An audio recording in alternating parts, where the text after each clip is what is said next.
So as we call the meeting to order and we get settled, I would like to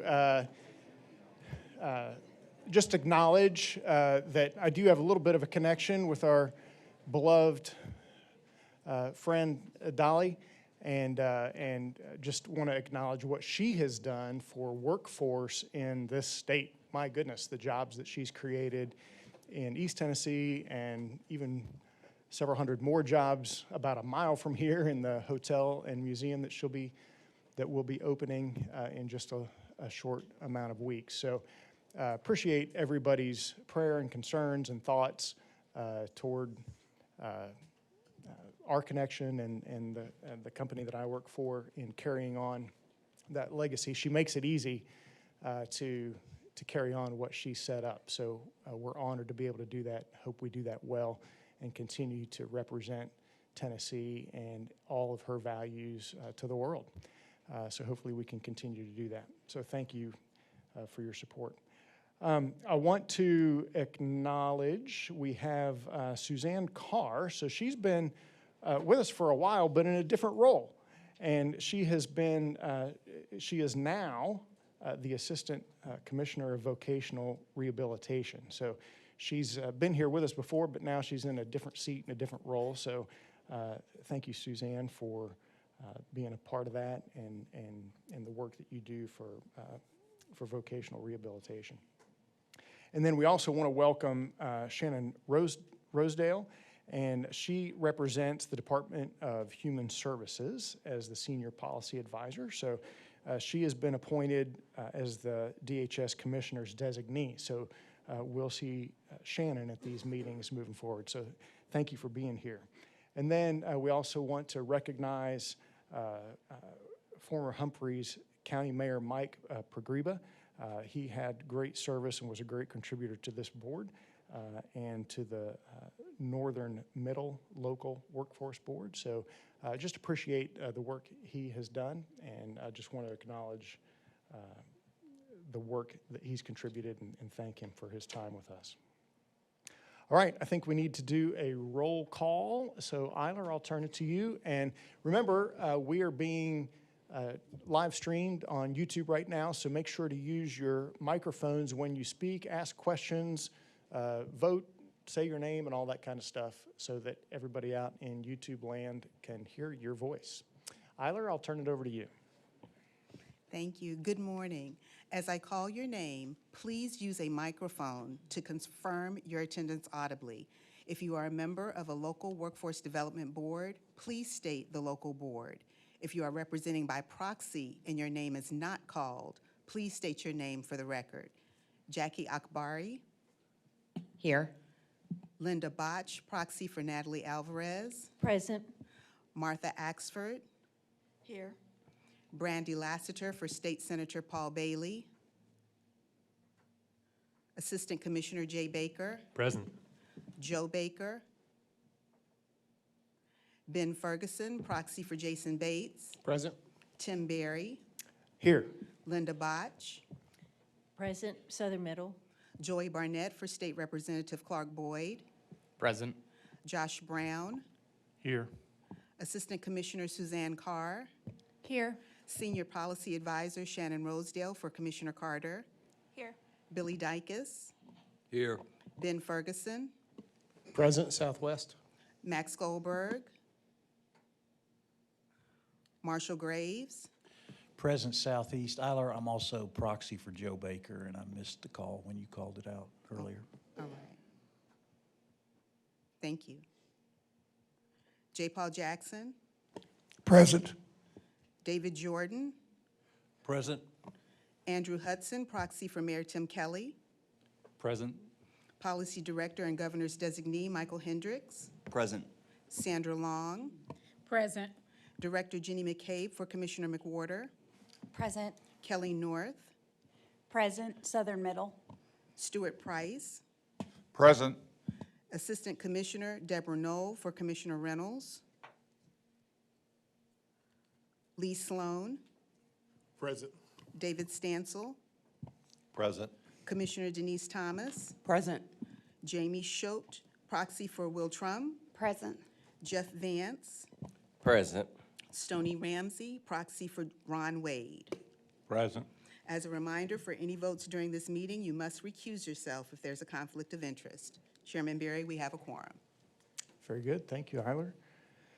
Okay, and then I think the only item on our consent agenda is the minutes. And so I trust that you have had a chance to review the minutes from the previous meetings. Do I hear a motion to accept the minutes as presented? Thank you, Jackie. So moved. Thank you, Jackie. In a second. Second. All right, I got Billy down there. Thank you. And then any other discussion about the minutes as presented? All in favor of accepting the minutes as presented, say aye. Aye. Any opposed? All right, the minutes are approved as presented. Thank you. Well, we had a great meeting at the National Governors Association task on workforce, and we were able to proudly host that here in Tennessee, in Nashville last week.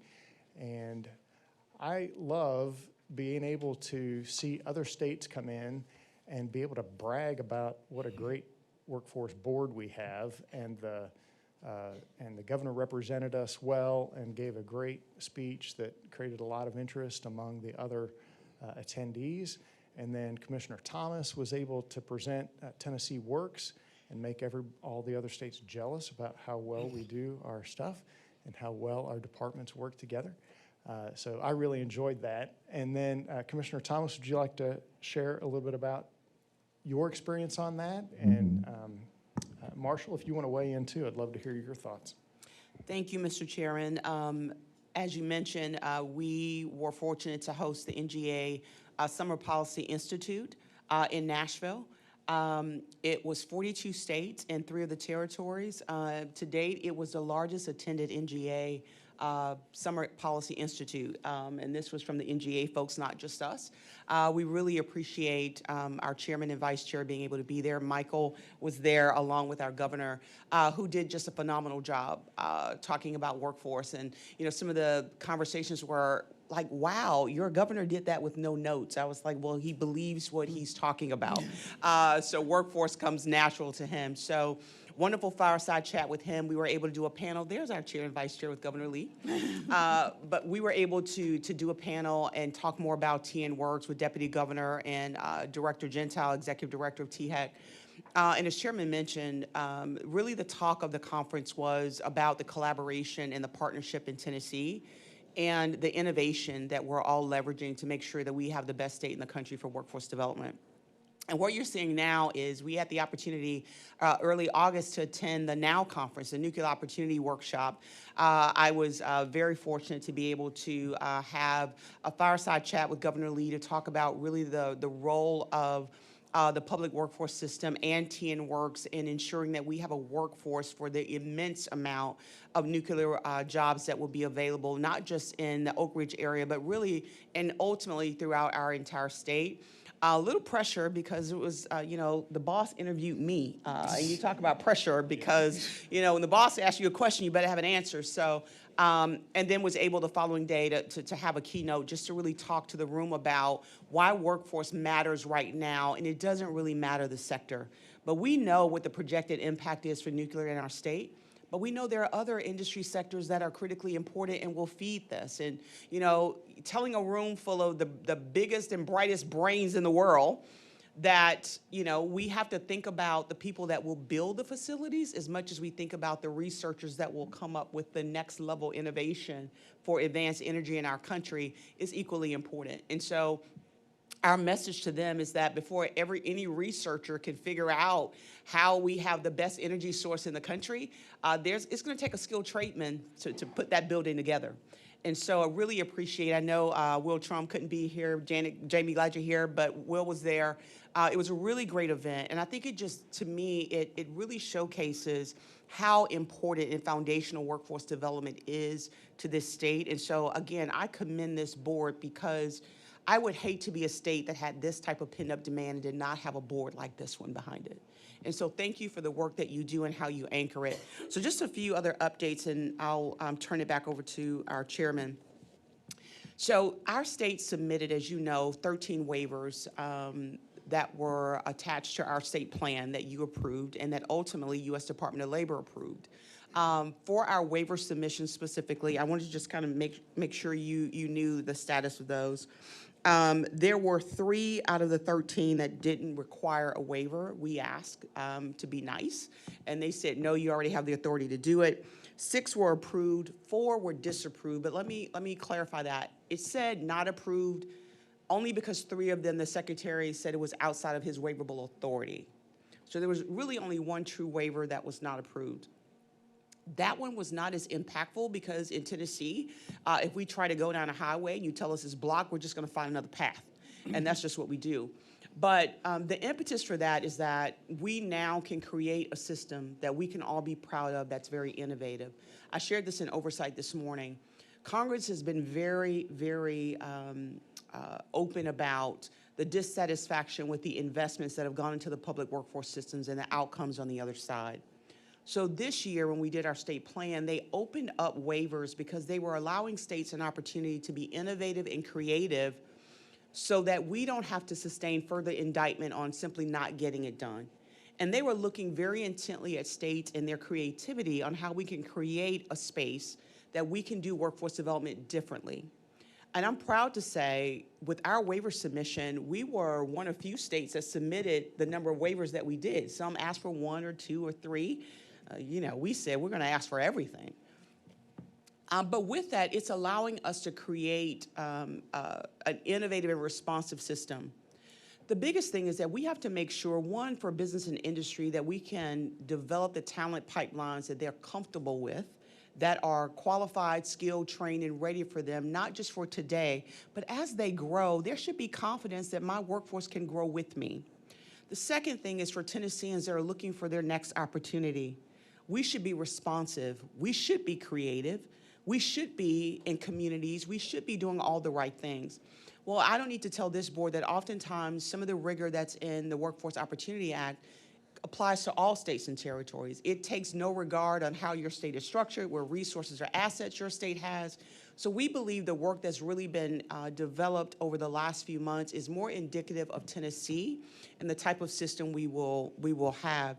I'm not going to go deep into that. I know you're going to be hearing from our Assistant Commissioner Jason Cecil about our American Job Center redesign.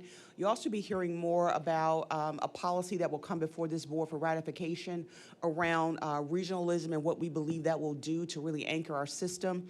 And you'll be hearing other pieces around that as well. I just want to let you know that, a couple of key things that have happened. July 1st, Tennessee was ready with short-term Pell or workforce Pell or whatever you'd like to call it. The uptake on that has not been as we had hoped, and that has nothing to do with Tennessee, so I want to be clear.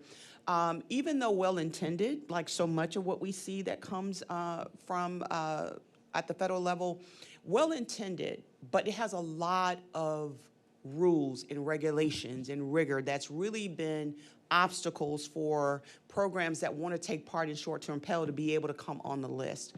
We are working through Assistant Commissioner Jay Baker and others to really talk about what are some exceptions, what do we believe we can bring back to this board to make that program more impactful.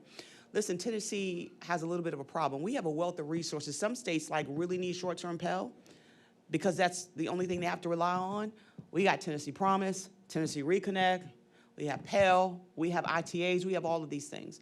It's great to have those assets, but if they're not sequenced and understood by the public, then they will oftentimes go unused. So what we're going to look to do is really come back and lay out what we believe are all of the resources and assets and what makes sense to help Tennesseans and communicate it in a way that is not in government language, that is not complicated, that we can simplify the process so it truly expands access for those who want short-term industry-recognized credentials. We believe that we will continue to have to move towards stackable credentials in order to help individuals move up the ladder one rung at a time. With that being said, we hope in a few months, and you'll hear more about this, that we can actually sit down with the board, take you offline, and have a more strategic conversation. We're sitting on the precipice, as you well know, of an administration change. It's going to be critical that this board's work is collected, understood, and shared so the next administration knows what we've been able to accomplish, how do we keep the momentum, and how do we keep Tennessee in a position of being a global competitor around workforce and economic development. So there are some key strategy areas that, as commissioner, I want to ensure that you have. We don't know what's going to happen on the other side of the administration change, and so I'm doing my due diligence to make sure the board has those strategic areas in hand. So as you begin to unpack the next 4-year strategy for Tennessee, that information is all understood and the data is there as well to support you. So in short, I will tell you that we're in this very aggressive innovation stage. We believe that Tennessee can create the system that the rest of the nation can learn from, and that can inform any future reauthorization of WIOA or any other strategies that will come at the federal level. We have been working in very close partnership with President Trump's administration on workforce, especially when it pertains to nuclear. They believe that Tennessee has assets that the rest of the country can learn from. We do not take that as a small task. We could not do that without a board that the rest of the country could learn from. So it's moving fast.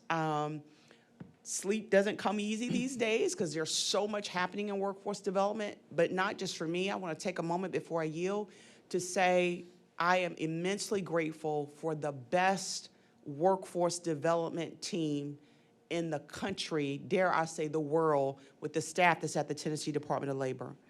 They are some of the hardest working, biggest heart people that I think I've ever had the pleasure of working alongside and leading, and I really want to thank them. I want to continue to thank our partners, ECD, Human Services, Tennessee Higher Education Commission, Education, Board of Regents.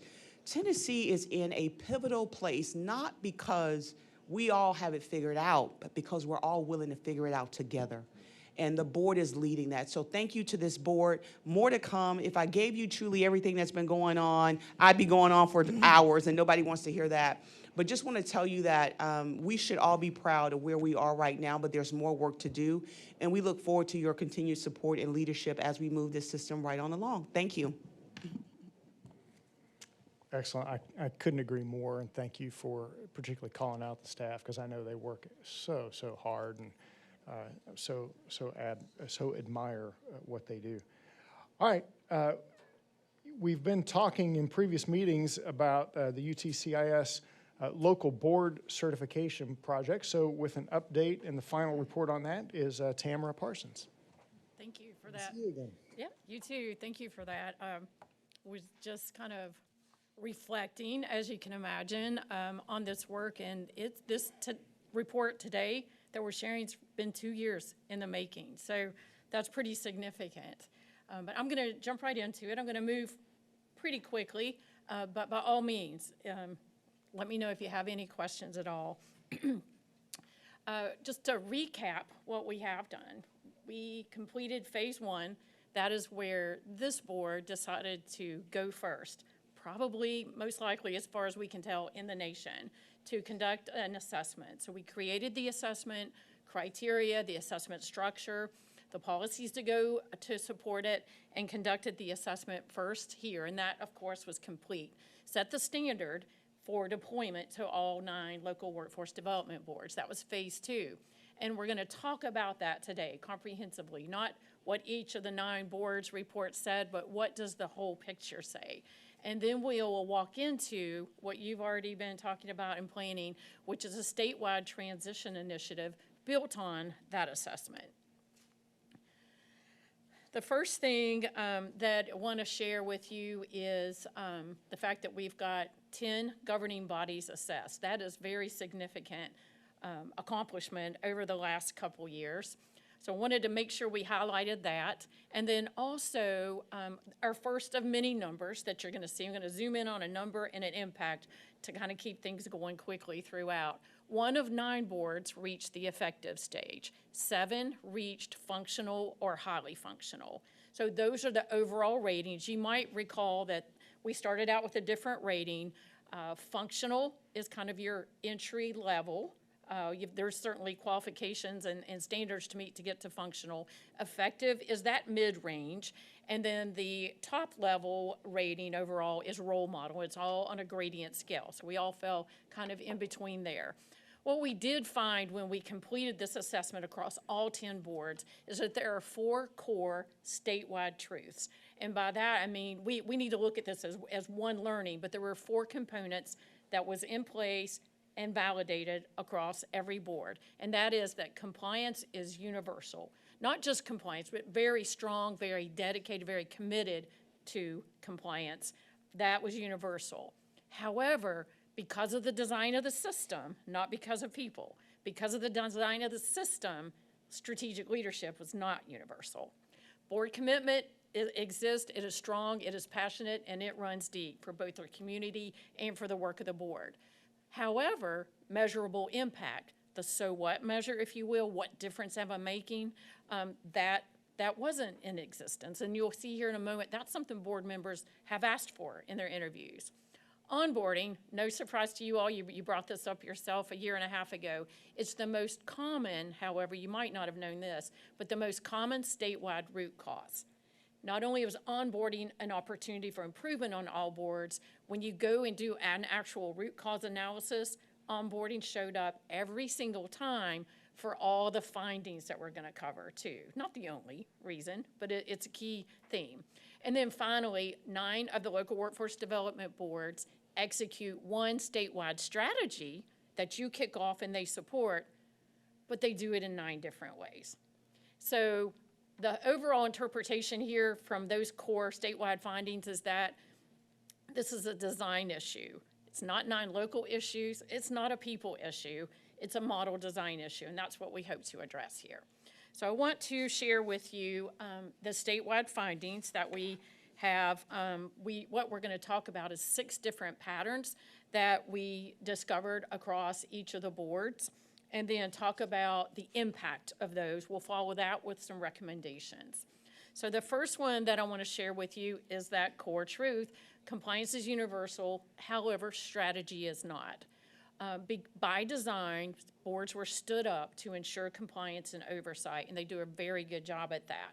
But the focus on that is so heavy and complex, it leaves no room and no skills development, really, for setting direction, actual direction towards transformation. The work of our governing boards is very procedural in order to assure that compliance versus strategic. And it doesn't yet support something that's been very important to your work and to the conversation, and that is the Executive Order 109. And that's where your role, of course, has been elevated to be the quarterback of all types of activity, even across other agencies, and not limited to WIOA. So the important takeaway here, the impact here, is that it's time to move away from oversight functions and move to be a strategic lever, if you will, for the state. The next one is, the next statewide finding is commitment without measurable impact. And this is actually something I think to be celebrated. You know, when you read finding, it's always like, man, I wanted to be perfect. But we're on our way. We're on our way.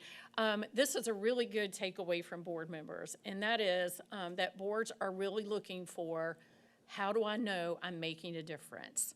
And so that's the punchline of this whole slide, but I won't go forward first.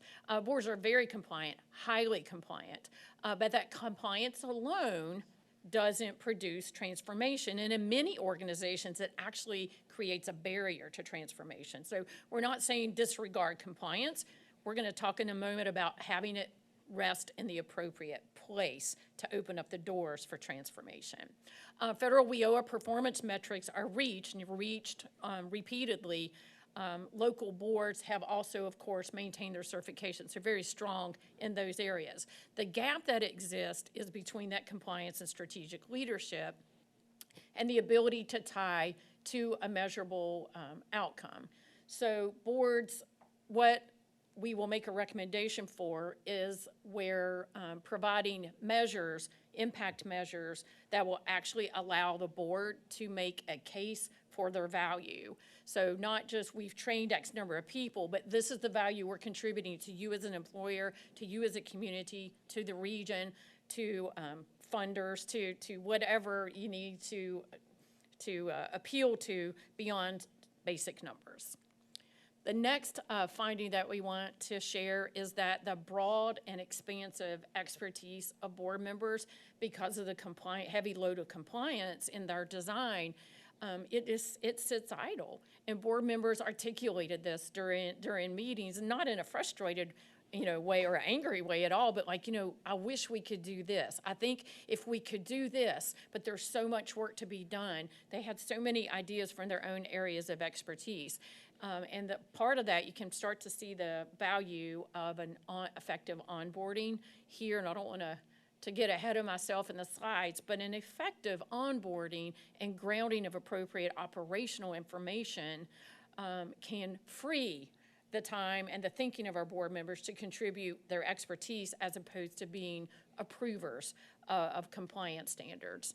So this would allow us to leverage their professional judgment, professional expertise in ways that can take you forward into that transformation. So we've labeled this as an addressable capability gap. So the capability's there, we're just not realizing it by design. So we want to redesign through our recommendations to allow that capability and capacity to blossom in boards. And you're going to see some connections. There's some references to recommendations. They have been tied together and aligned so many times, I think I could just put them all on one slide at this particular point. Now we're going to talk about that onboarding as a root cause and the actual result of a root cause analysis. Orientation is very information heavy. You've all experienced it. It's very complex, very complicated. Workforce systems, workforce development is very, very complex. And orientation will happen one time, and we've got some long-serving board members. So it's been a while, and information has changed. New members repeatedly would share that a lot of it really just has to be learned on the job, and it will take months, and even a couple had shared maybe even a year or two before they felt like they were in a place from a knowledge standpoint, an understanding standpoint, to actually contribute and ask valuable questions. So just to reiterate, that single gap is the explanation behind some of the opportunities for improvement we saw, which was, of course, the limited strategic contribution, the limited use of expertise of the board members, but also some opportunity to even further engage board members. So 9 of 9 boards, so that really gets your attention. Every single local board named onboarding as an opportunity. There were no exceptions. Then going forward to our 5th finding is executive and staff capacity varies widely. We've got strategic capability among local workforce development board directors and staff. It does vary significantly. So I'm not saying capability and skills overall. It's very specifically strategic capability, the ability to think and set strategy, drive transformation. In every region, we did see at least one board that emerged as a clear leader in strategic alignment and board engagement. So still room for us to improve. That's the whole idea behind improvement and transformation. You never actually arrive. But we do have some that really have stepped ahead in that particular direction.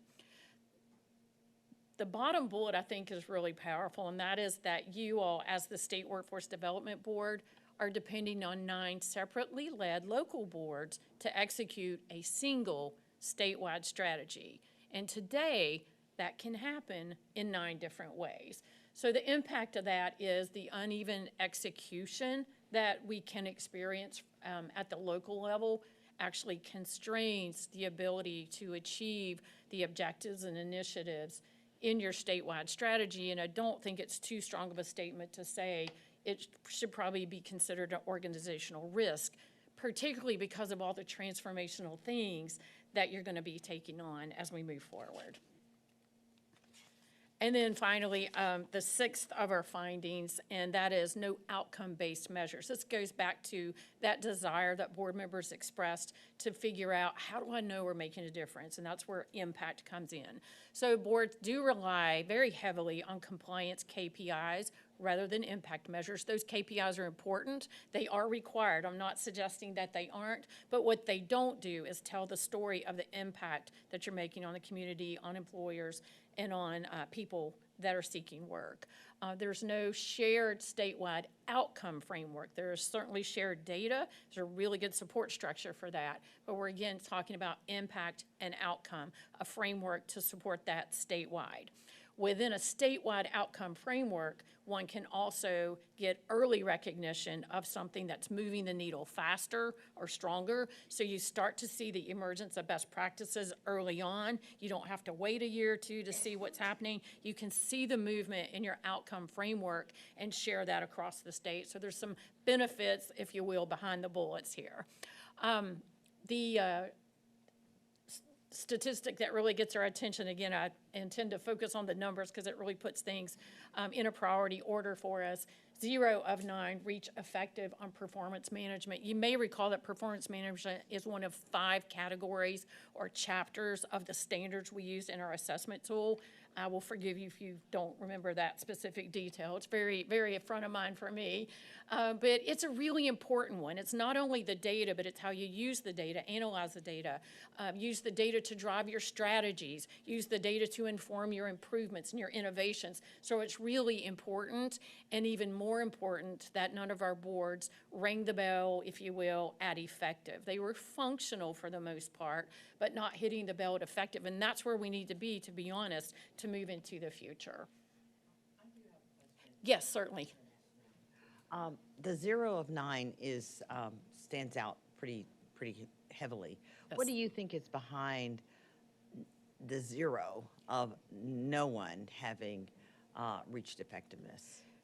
I think it boils down to a few things. The primary one is the just constant focus on compliance and auditing and monitoring of data and reporting of numbers. Again, very, very important, but sometimes because of the pressure and the complexity of what we're doing, we can spend so much of our time and focus on that we just are blind to other opportunities, other ways of doing things, because it's so heavily regulated.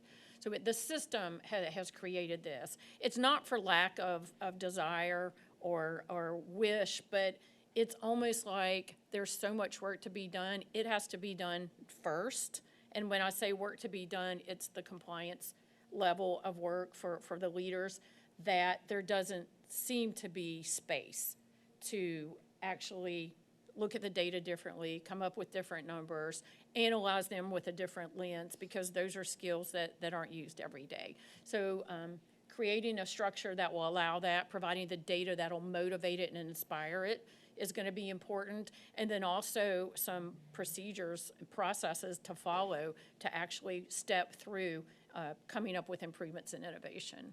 Okay. I don't want to slow you down. I was No. just wondering if there was clarity. They knew that this measure was going to be part of the expectation. Well, you know, that's a good question, and speaking to expectation is probably outside of my purview and probably more with Amy and Commissioner, but it is and has from the beginning been a very clear part of the standards, and the questions, the actual standard questions, were asked of the executive directors and in some cases staff in order to get to this rating. So we did have very open, very congenial conversations to get to this assessment. I hope that answered your questions. Tamara, if I may, Mr. Chairman, if I may Certainly. add.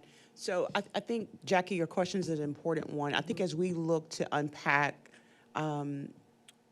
both what Governor Lee expects from this board under Executive Order 109 and the shifting nature of what the expectations are for the public workforce system at large, one of the things that we've been looking at the state level too is, you know, what is invested in is what gets done.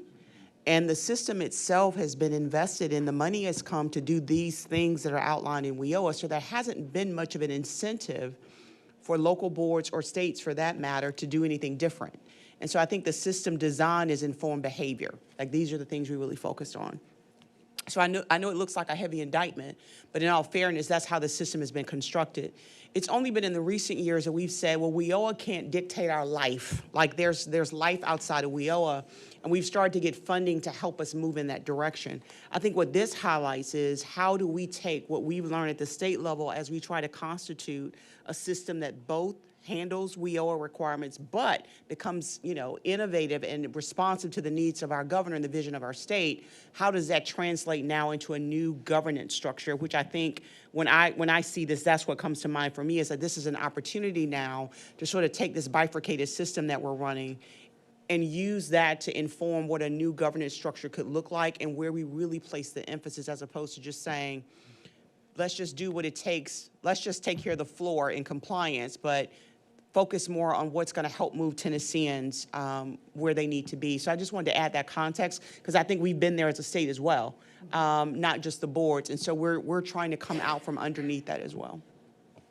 Yeah, and it surprises me too, Jackie, because at this board level, we've established, like what Brian and Ivan report to us, it's like they know what we're going to ask, so they bring the numbers, and those are the questions we ask. So I guess we're just assuming that the local boards are following our example and reporting those things too. But what looks like what we haven't done is say, okay, here's what we ask at the state level. Now you zoom in on your local board and ask the same questions. And so here's what we need to see for your area, right? So we just need to be more specific with that.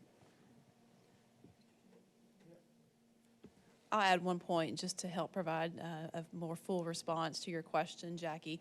How we define performance is elevated through this assessment. So how we have traditionally defined performance for our local boards are those WIOA metrics, right? Have you met the metrics for federal compliance, state compliance? We have some state metrics as well. But through this assessment, part of that rubric that we built is to combine those WIOA requirements with now the Baldrige Performance Excellence criteria and to raise the bar on what we call performance.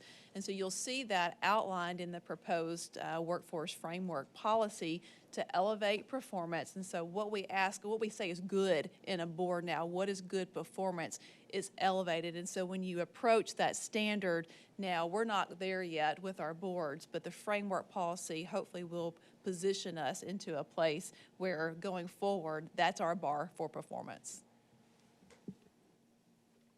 Anything else? Okay. All right. So outcome-based metrics, I believe we have covered that. So now we're here for the recommendations. So that was all of our findings. We had 6 primary findings. Now we're going to talk about our primary recommendations. So the first, and they are, I think it was you, Commissioner, use the word sequence, and that's the word that's perfect for this too. These are sequenced so that this one will provide a solid foundation, and there is actually a sequence that is most effective for this. And so we're going to talk about, I think it's 5 primary recommendations. The first is, no surprise, we just finished talking about why this is important and why the time is now for this. And that is to shift local workforce development board governance from compliance oversight to strategic performance leadership.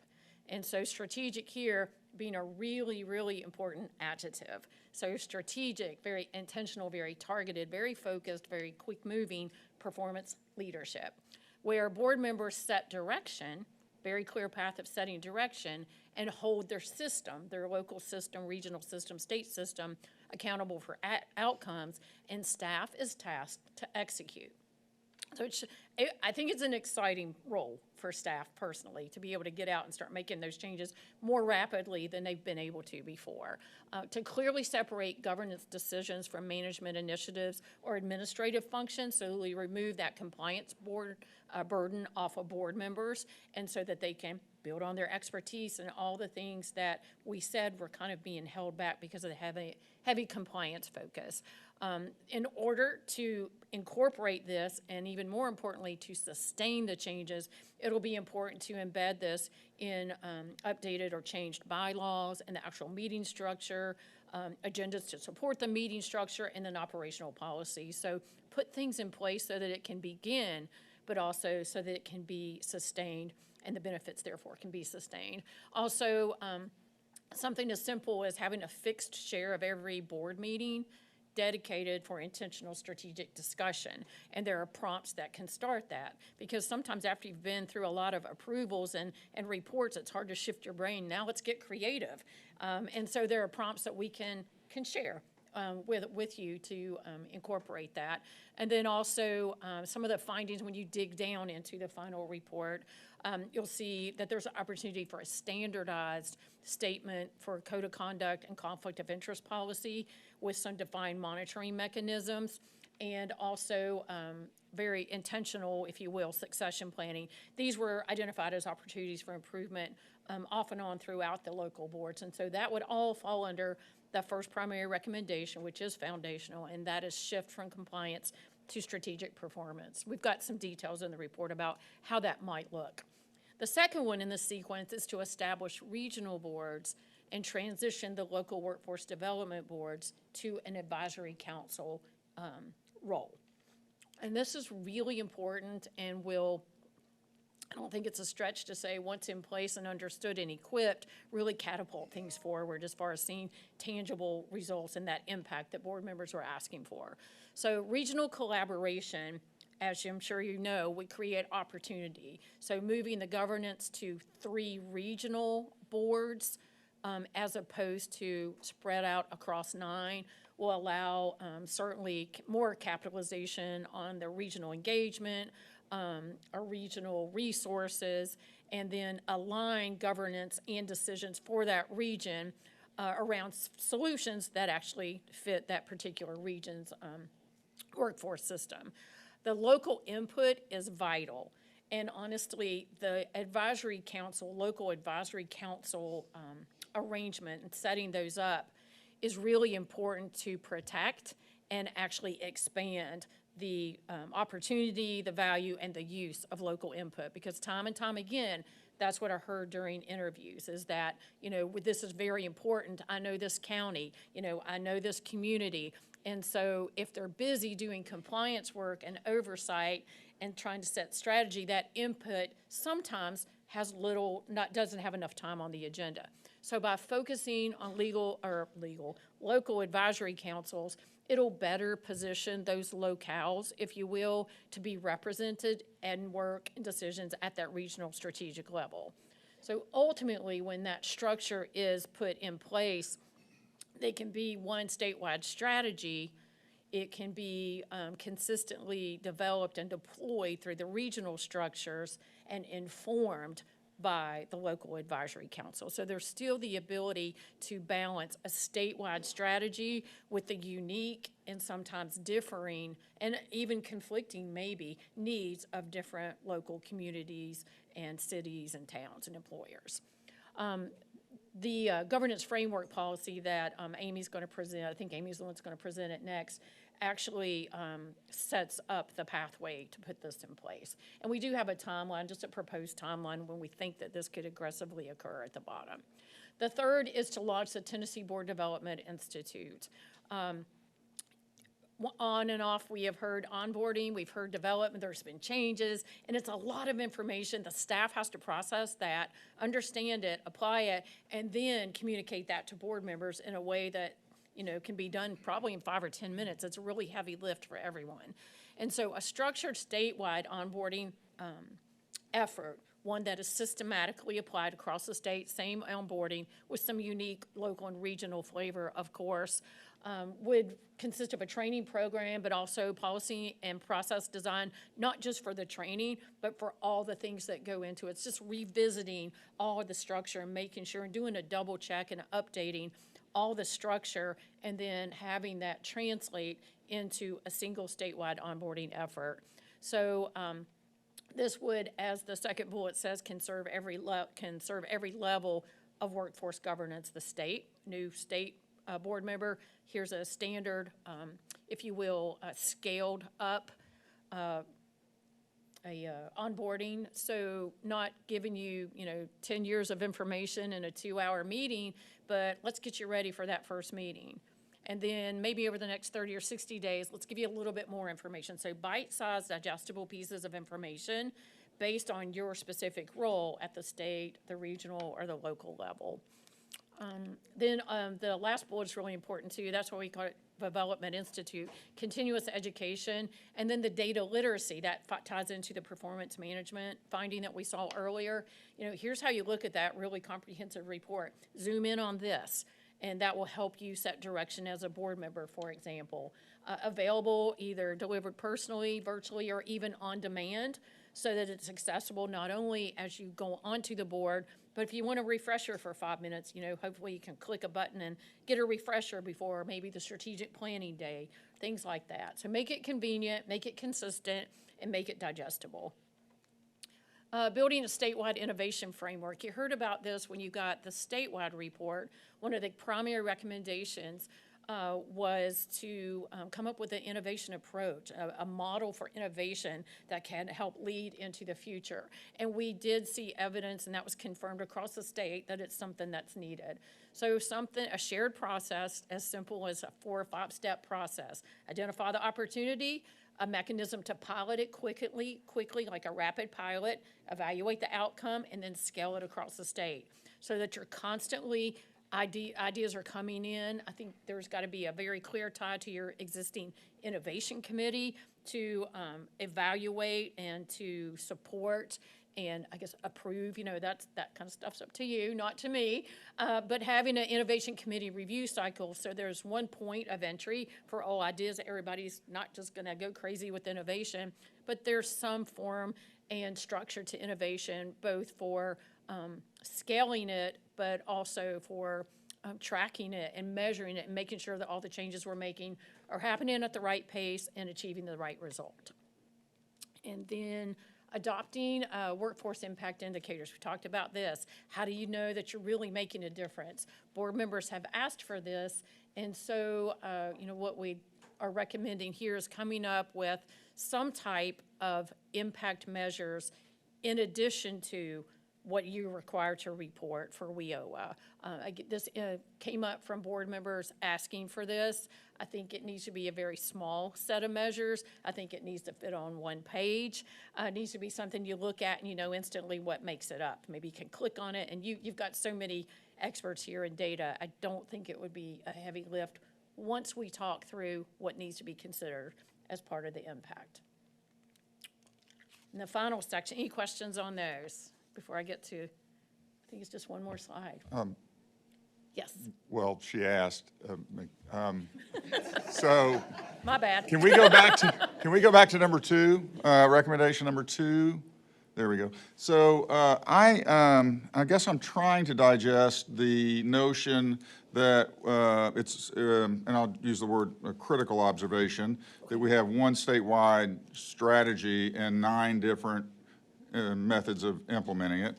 My first thought is, well, yeah, we probably do, you know, because we probably have 9 different There's unique differences. Yeah. Yes, sir. And so, but then we're moving in this recommendation to try to encourage local strategic ideating, which seems to me to be driving the locals to more independence, right? Which would answer the, if in fact we don't like that there are 9 different ways of doing it, well, there's going to be even more of that if we do that. So I guess I just offer a comment that this may be confusing for people and for the organization to truly understand, okay, how is strategy actually flowing in this statewide organization? And how should it flow? And I agree, there ought to be some upflow and some downflow that's valuable, but I think we need to be careful in how we encourage and how we set this up so that we don't end up frustrating. You know, we say something to the local board, but then we turn around and do something differently because we need to, you know. So I'd be cautious about that, that's all. It's really good advice. And I struggled with what words to put together on a slide at that level because it is a lot. I think advice taken for sure, and we will focus on that. One point of clarification I probably didn't make very clear is that as an advisory council, those responsibilities of governing and actually creating the strategy, and there'll be more of this in the policy, really rest at the regional level, but based on all the insight and input from those local levels. And certainly the local advisory council would have a role in helping to drive that because of their roles in their communities. But a lot of detail to still be worked out for sure. Anybody else? It's a wonderful feedback and a good clarification for me. Question, comment as well, if okay, Chair.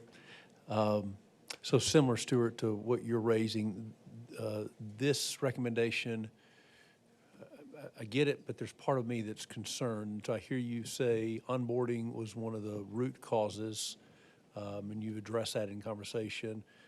Outcome measures, not just compliance. So if there's some commonality there, but then if we have innovation built in because we're so different across the state, I just wonder about this this movement of regionalized boards. Does it work against or for some of the other strategies? So what's being raised, and what teeth, what do the local not boards, the local advisory groups, are they empowered? At what level are they empowered to give voice and engagement? And what does that mean to the regional boards with this kind of recommendation?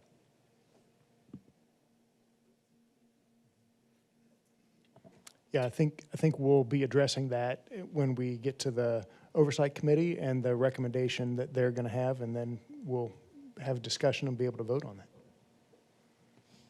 So very good input. Excellent input. Anybody else? So what's the roadmap to get there? It really boils down to what we've labeled as 6 work streams, and that together we create one integrated system. So taking it to the next level of integration. These are primarily, make sure I am on the right page, is the governance redesign. That would be one work stream where we, kicking off by the policy, review bylaws, review all the structural documentation, the structure that's been put in place for the boards, including, agendas, dashboards, and then creating an implementation guide, if you will. So distilling all of that, just, plethora of information and structure into something that's tangible and, again, digestible and bite-sized to restructure, to redesign, actually, the governance structure. Based on that, then moving into and using that to inform the design and development of the Tennessee Board Development Institute.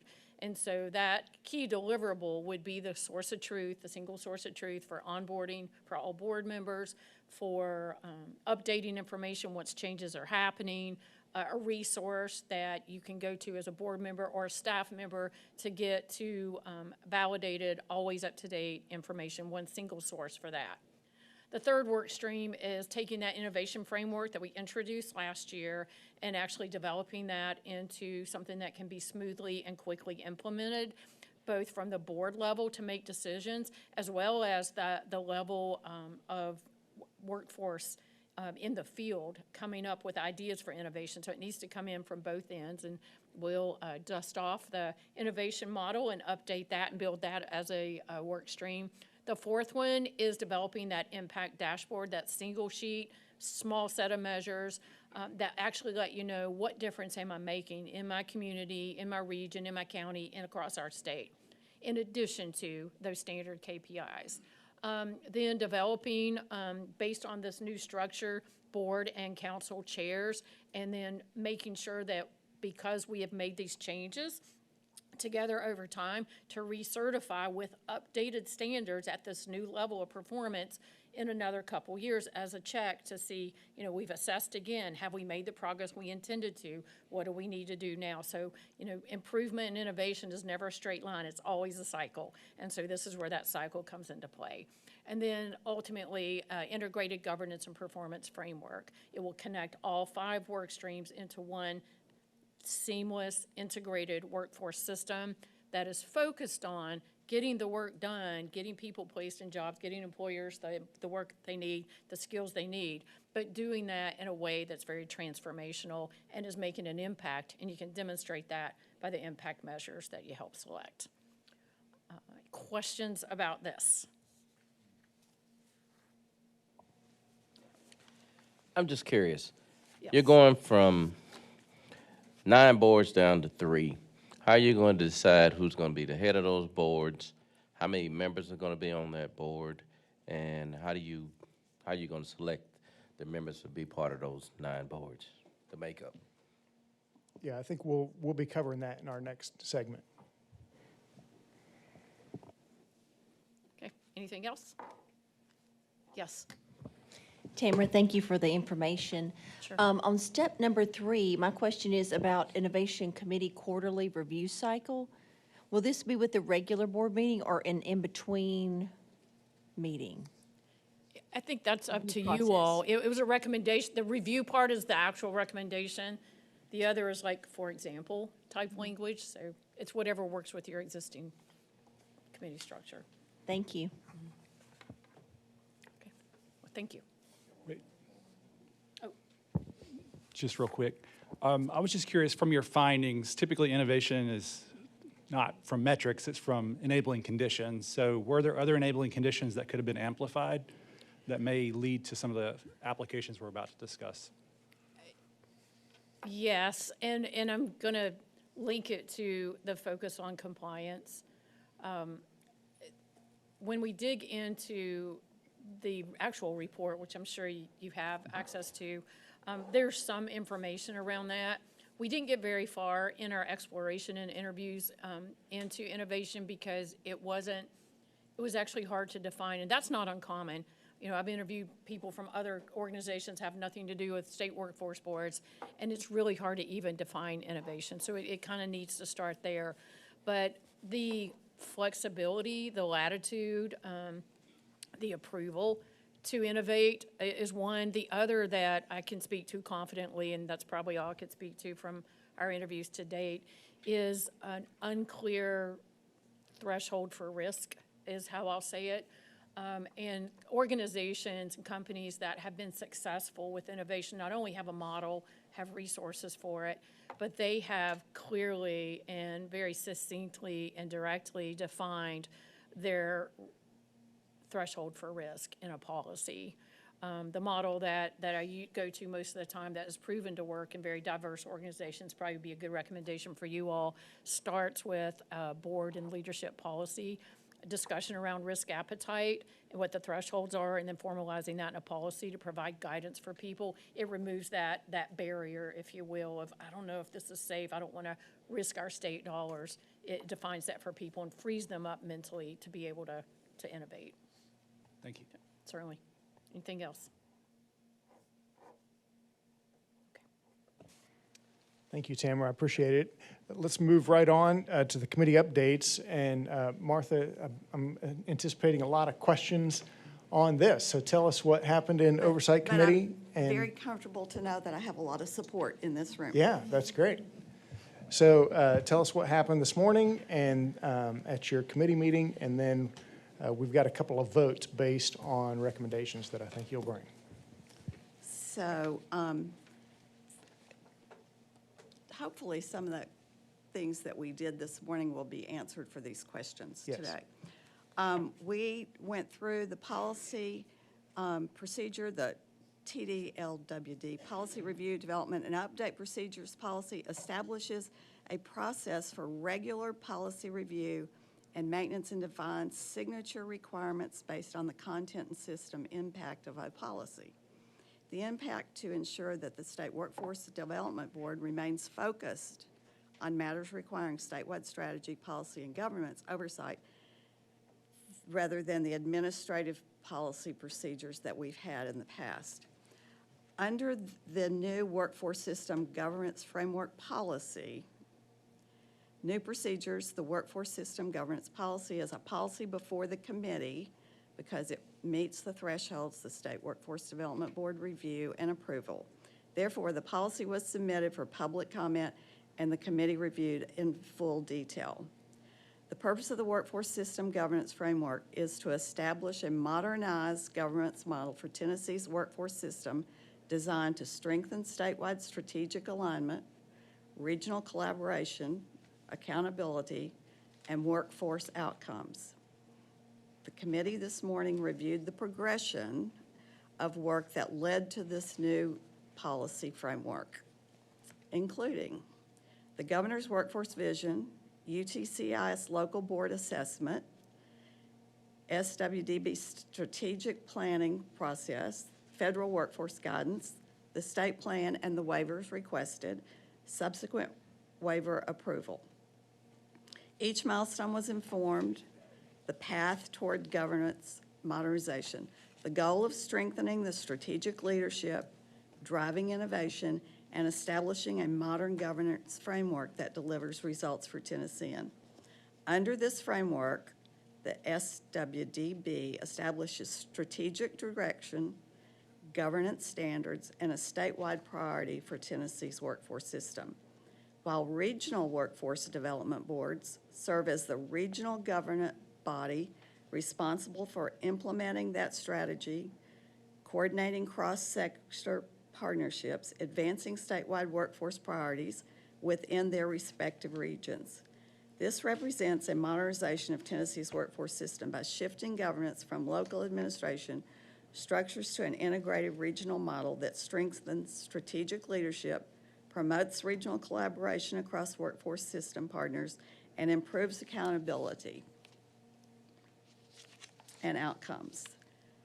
The framework policy creates a tiered governance structure that clarifies the roles and responsibilities of the regional workforce boards and transitions local boards into local advisory councils.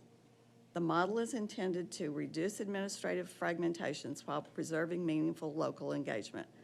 Local elected officials retain their statutory responsibilities under WIOA, including fiscal accountability, appointment authority, while regional boards provide strategic leadership for regional workforce planning, partnerships, investments, and performance. The local advisory councils provide an ongoing mechanism for local perspectives and community input to inform regional decision-making. At its core, the policy shifts the focus of workforce governance from program administration and compliance to strategic leadership. The policy establishes a foundation for governance excellence, continuous support, and improvement. TWLWD will provide the implementation guidance, standards, templates, and technical assistance necessary for consistent implementation. The Oversight Committee recommends that the State Workforce Board approve the proposal workforce system framework. Very good. And we're going to try to give you some more acronyms to throw in there as well. Please do. You bet. So basically what we're trying to do here is take the recommendation that we just heard, make our local workforce boards more efficient. And Amy, why don't you give us your take on how that works, maybe answer some of the questions that you heard in the previous round. Certainly, Chairman, and thank you, Martha. That's a lot to unpack, and I'll try my best to be succinct and make it a bit more digestible because it's a lot of information. First of all, as Chairman said, the framework policy is part of us taking one of the UTCIS recommendations and moving forward with some governance redesign changes based upon what we've seen. So the policy is coming from the State Workforce Board as a result of how we have been informed by the UTCIS recommendations. And I want to make the point too, I covered this with Oversight this morning, but just for the full board's benefit, this policy is really the culmination of over a year-long process of a series of federal and state developments, strategic discussions, opportunities to innovate. Those have all lined up and informed each other to get us to the point of this policy to actually affect change. If you circle back over a year ago to the America's Talent Strategy, Building the Workforce for the Golden Age report, we have talked about this many times as a state workforce board, have talked with our local workforce boards about this report. That's really where the federal government said, hey, we need states to innovate. We need you to move. Here's the call of workforce strategy across the nation. And then it's on the state to, under the governor's vision, to determine how we implement that. So that's tasked with the board to say, okay, how do we put legs on the governor's vision underneath this federal strategy? That was the topic of our strategic planning session. Last year, we talked about what a system structure needed to look like based upon our own UTCIS assessment. Remember, we went through our assessment, and part of their recommendations for this board was that we had some strategic handicaps being able to push out this strategy and really, again, put legs and wheels to it across the state. And so we talked about how we needed to assess our system. And we entered into a second phase 2 partnership with UTCIS to take our rubric that we had created and measured ourselves against, apply it to our local workforce development boards, and as I mentioned earlier, really raise the bar of what we need our boards to look like so that we're no longer just focused on compliance, but now we're the strategic leadership boards that we need them to be, because recall, under Executive Order 109, this board was tasked with becoming an elevated strategic leadership body, so we need our system structure to mirror that. And so our partnership with UTCIS over the last year has walked alongside our local boards, interviewed staff, interviewed more board members. How can we be better partners? What do we need? And without fail, these recommendations have really picked up on the things that we've seen as staff for quite some time. With the local boards, great expertise, great compliance, great willingness. However, we struggle to really communicate to the business and the business world, I guess, be able to communicate a translatable impact that is beyond just WIOA metrics. And so we need to be able to get to a place where strategic leadership is the focus of these boards. And so we received, if you'll remember back in February, this board received a preliminary report from UTCIS that showed some of these early recommendations. About the same time, the department received the opportunity to apply for USDOL waivers to be able to implement some of these innovative things that we've been asked to do. So that's where the waiver comes into play. We took the UTCIS early recommendations, applied it to our waiver request. The waiver request was approved by USDOL, and that's how we came to the framework policy. So that gives you a little bit more context, separates out the UTCIS recommendations from the policy itself. So the recommendations that they make are for this board to determine how you want to move forward in applying those recommendations. But after reviewing those internally and really thinking about how this board has been tasked with moving forward, the previous discussions that we have already had over the past year, we proposed this policy for the board to consider actually moving forward with phase 1 of a governance redesign to really put ourselves in a more strategic position so that we have capacity throughout the state to raise our strategic leadership. So let me answer a few specific questions. The call under WIOA has always been that there is some local understanding, local flair applied to our workforce strategies.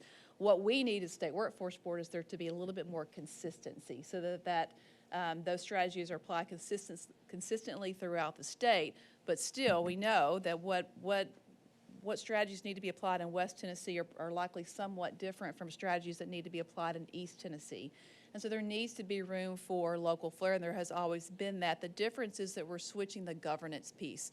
We have always had a regional body called the Regional Planning Councils.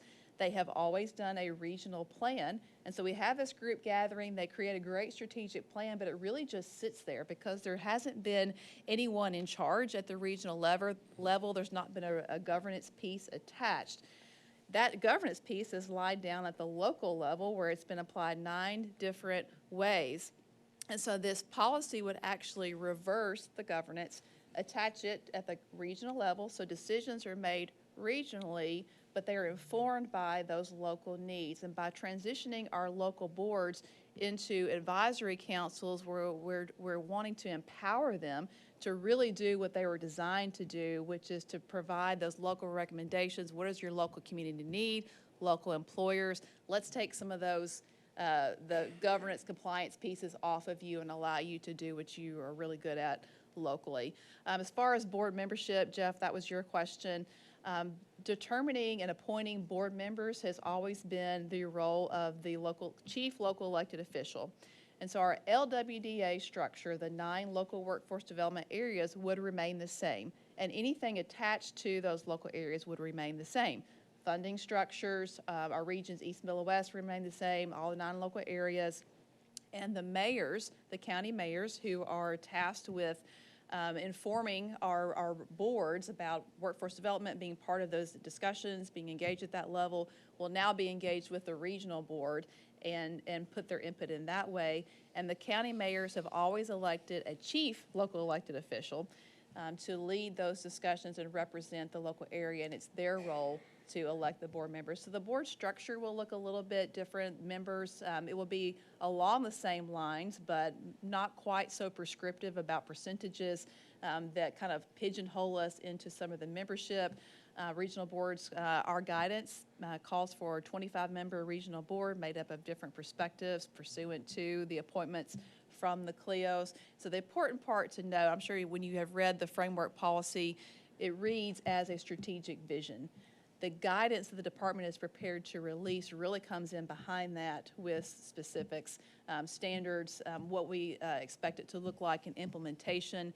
So because we knew there would be that gap, the department has already prepared guidance. We are prepared to release that on September 1st. If the policy is approved today, it has an effective date of September 1. So we have those guidance pieces lined up and ready to go to support the policy that would answer many of those questions. I'm happy to take any additional questions and can support you, Chairman, as there are questions. Commissioner? Yes, Amy, thank you. Let me add some additional context. You know, Amy brought up the Golden Age report, which I think was sort of the initiator of states really being tasked to say, how will you implement America's talent strategy across your prospective states? Whenever we're implementing a change of this magnitude, the thought always goes to, well, what will be suppressed? What will be lost, right? It is our intent at the state level, and certainly of this board, not to mute local voice or local input. We understand how important customization is. But as the fiduciary responsibility of the state's public workforce investment dollars, we also have to account for how are investments being made that bring the results that will move not just Tennessee's talent strategy, but the country as a whole. It is our belief in the state, driven by our governor's aggressive workforce development vision, that we have to look at how can we increase efficiency. So there were some key indicators that came from that report. States were tasked with reducing fragmentation. They were also tasked to make investments that yield real measurable results, and also looking at ways to restructure in order to get the greatest improvement. I said this in Oversight Committee today. Several of our states, partner states, sister states, took the extraordinary step to remove local boards. And it's public information. And they said, well, if the state is going to be tasked with driving a unified strategy, then we'll take the hit if we're going to get punished for it. And they asked to be a single state area. We did not believe in Tennessee that that was the right step to take in order to protect local investment and input. But we have models of that right now. I'm looking across at our chair, Ben Ferguson here, who partnered Southwest with Northwest to reduce administrative overhead and provide a model that can support the region. The reality is that Tennesseans don't sit behind county lines and wait for opportunity. They go where opportunity exists. A lot of our employers are regional. So when you're serving a regional employer, and Josh, I know you can attest to this, employers want to be able to get the services they need, and they really don't care about what the structure looks like. They just want the results. So for our employers that are regional, What the feedback we received, if this board will remember, going all the way back to the KPMG work that was done years ago, employers said that the fragmentation was harmful for them. If I want to take part in on-the-job training, if I go to, you know, Clarksville, it looks like this, but if I go to Nashville, it looks like this, and then if I go to Upper Cumberland, it looks like that. And that has harmed us. So this is not only about sort of how we posture ourselves, it's about what is the best way to reduce the administrative overhead that every single local area gets dollars. And there's dollars are too few as we stand here today, and that gets watered down and it can harm participants. We believe we put a framework policy in place that may not answer every single question, but the framework allows us to innovate based on what we've received from UTCIS's work over years with us. It is our response to American Talent Strategy, and more importantly, it responds to the vision that Governor Lee has given us to execute. And so we believe the local voice is extremely important. But we also believe that the regional alignment and regionalism is extremely important. And so for years, this board has approved a regional plan with no vehicle by which to get that plan implemented. It's just become 3 areas coming together, producing a plan. Who owns it? Who moves it? And so this will allow a governance structure that there is ownership and accountability, and more importantly, results tied to the region.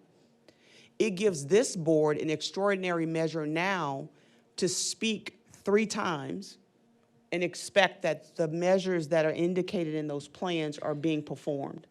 And so we are not suggesting that the local voice or construct should go away. We're just simply saying, where should the governance lie and where should the efficiency lie? One of the concerns that we know was out there, and we've addressed those head on, Amy, Assistant Commissioner Cecil, myself, we've been in front of boards to address these questions, was loss of employment if people are working for a board. And I understand no one wants to see anybody lose a job, but I've also been very open about saying we are responsible for 7.3 million people having jobs. And so our responsibility at this statewide construct is we need to get the same menu for Chick-fil-A. Now, if you want to put sesame seeds on your bun in one local area, that's completely up to you. But we at least got to all agree that the chicken needs to look this way. And so as a state workforce board, we have to standardize the product, which has to be efficient, coordinated workforce development outcomes for this state. So this policy is not designed, I want to be clear, is not designed to mute, suppress, or alleviate local customization. It is to say we need that local voice now to be elevated, but we need some regional consistency so that we don't have an employer filling out a 40-page contract in Memphis and then a 5-page contract in Jackson. That's not little, that's just an example. I think you can all agree that we can do better. And so this is simply to give us governance, structure, and consistency, and for the individual who needs transportation and childcare assistance. And depending on my zip code, I may be able to get $100, and depending on the next zip code, I only get 20. We have to get to consistency without, and balance that consistency with customization where applicable. But this board's charge, even more so under Executive Order 109, is to create those standards that become the tentacles for this governor's vision to drive that consistently and proportionately across our state. So I just want to make sure, because I know, whenever change comes or if we're going to move one piece of cheese, everybody kind of panics. We would never put something in front of the board that we thought would not move us to the charge we've been given for America's Talent Strategy. But I just want to reassure you that all of that, this team has worked, I can't tell you how many hours, on thinking about every single aspect of how we put it together. The framework policy is simply that. It gives us a frame to say this is what we believe will be the vehicle to get to optimal results. The guidance, the subsequent FAQs, timelines, transitional funding that will need to come. We will begin to roll that out if this policy is approved. But I just want to make sure from a conceptual architecture perspective that the board understands the impetus for this. This was not us getting in a back room and saying, let's just make something happen. It was our response to Congress, it was our response to our governor, and it was responds directly from what we heard from Tennesseans in business and industry around how we should be configured. So that was a lot, Chairman Barry, but I just wanted to make sure everybody was kind of clear on where all of this was coming from and kind of our response to what we think is the right steps to take. I will end by saying this. This is our opportunity to build a framework that we can be proud of, that will be considered. I truly believe this, and this is with, close to 3 decades of workforce development experience, that if we don't give Congress a model that works, they're going to give us one because they're simply not pleased with where it's going. I would much rather Tennessee makes the change that we author than to have one shoved upon us that doesn't work for us or our state. And with that, I'll step down off my soapbox and yield. No, I appreciate the context. I appreciate all the backstory of how we got here, what we're trying to achieve, how it went from recommendation to implementation. So have all the questions from previous session been answered? David, go ahead. So I appreciate all the conversation, Commissioner. Thank you for what you said, and I appreciate this work. I think it's really, really important. Couple of questions. So the local voice, is that within the framework in some kind of design so that, that there is some level of empowerment? So that would be one. And then how do we think about this with the change of administration and all the unknowns? But how does a process like this and a rollout within administrative change? How are you thinking about that? Go ahead. Thank you, Mr. Chairman. So I'll answer the second question first and then back into that. So this would not be a time-specific change, meaning that this would be the structure of the public workforce system in our plan that has been approved by Department of Labor. So it wouldn't be relegated back to there's an administration change, we'll need to change anything because it's already been within the context of what's been approved, what's been established. It's already public. Also all of that is done. Regarding the protection of the local voice, the guidance that will follow if this policy is approved would spell out exactly what that would look like. And so Amy touched on something that was very important. Every local area would still have a chief local elected official. They would work with the other local elected officials, so there would be essentially 3 CLEOs for every regional board. So not only will the local advisory councils have a voice in a chief local elected official, and all the local elected officials could still confer, that would then be elevated to the region. So you would have a consensus among the chief local elected officials to make sure that one policy that's being, talked about is not harmful to any of their respective counties. So it would be a coming together right now that quite frankly doesn't exist under our current construct. Each chief local elected official kind of makes a decision and then on to the next and the next. This brings that consortium together and they would make decisions together for the region. It wouldn't be one person dictating what happens in a county they don't live in. It would be those CLEOs, chief local elected officials coming together. Does that answer your question, David? Okay. Josh, you had a question? Thank you, Mr. Chair. If I could make my comment in one word, Commissioner, it would be amen. I mean, what you said, even just what you said recently, but also at the outset of the meeting in your overview, there was 2 things that stood out to me in the presentation. One was the lack of strategy or the lack of ability for the local boards to be strategic. And so to me, this new construct really addresses that.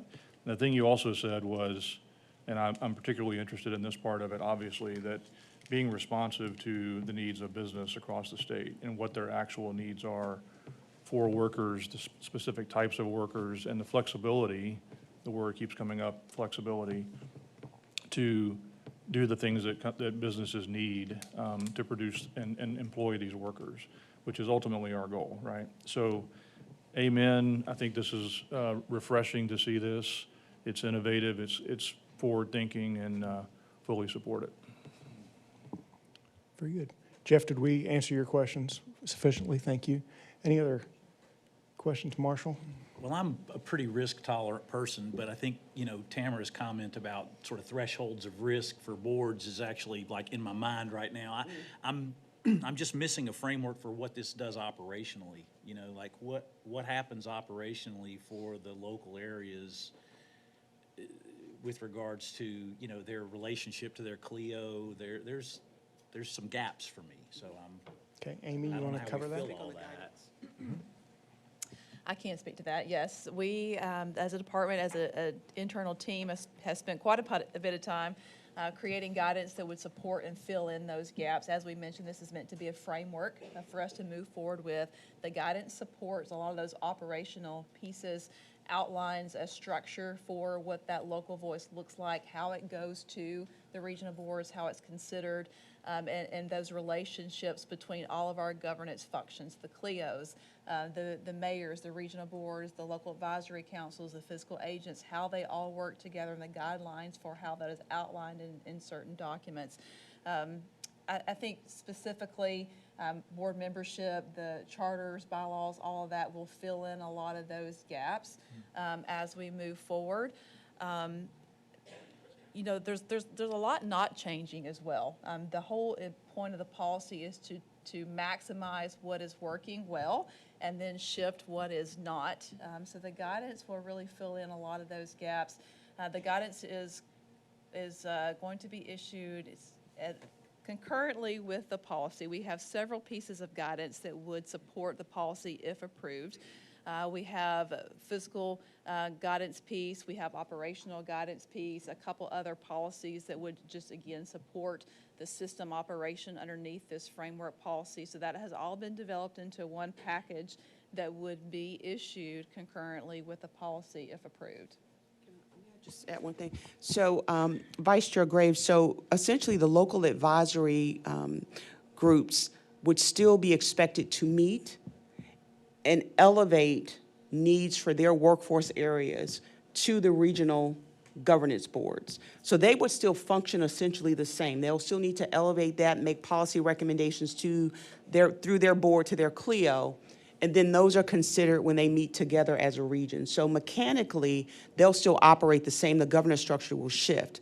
A couple of key things quickly I'll make is, one, we have, I don't want I know this is a public meeting, I don't want folks to think, oh my gosh, our boards are not getting it done. We have some extraordinary boards that are operating.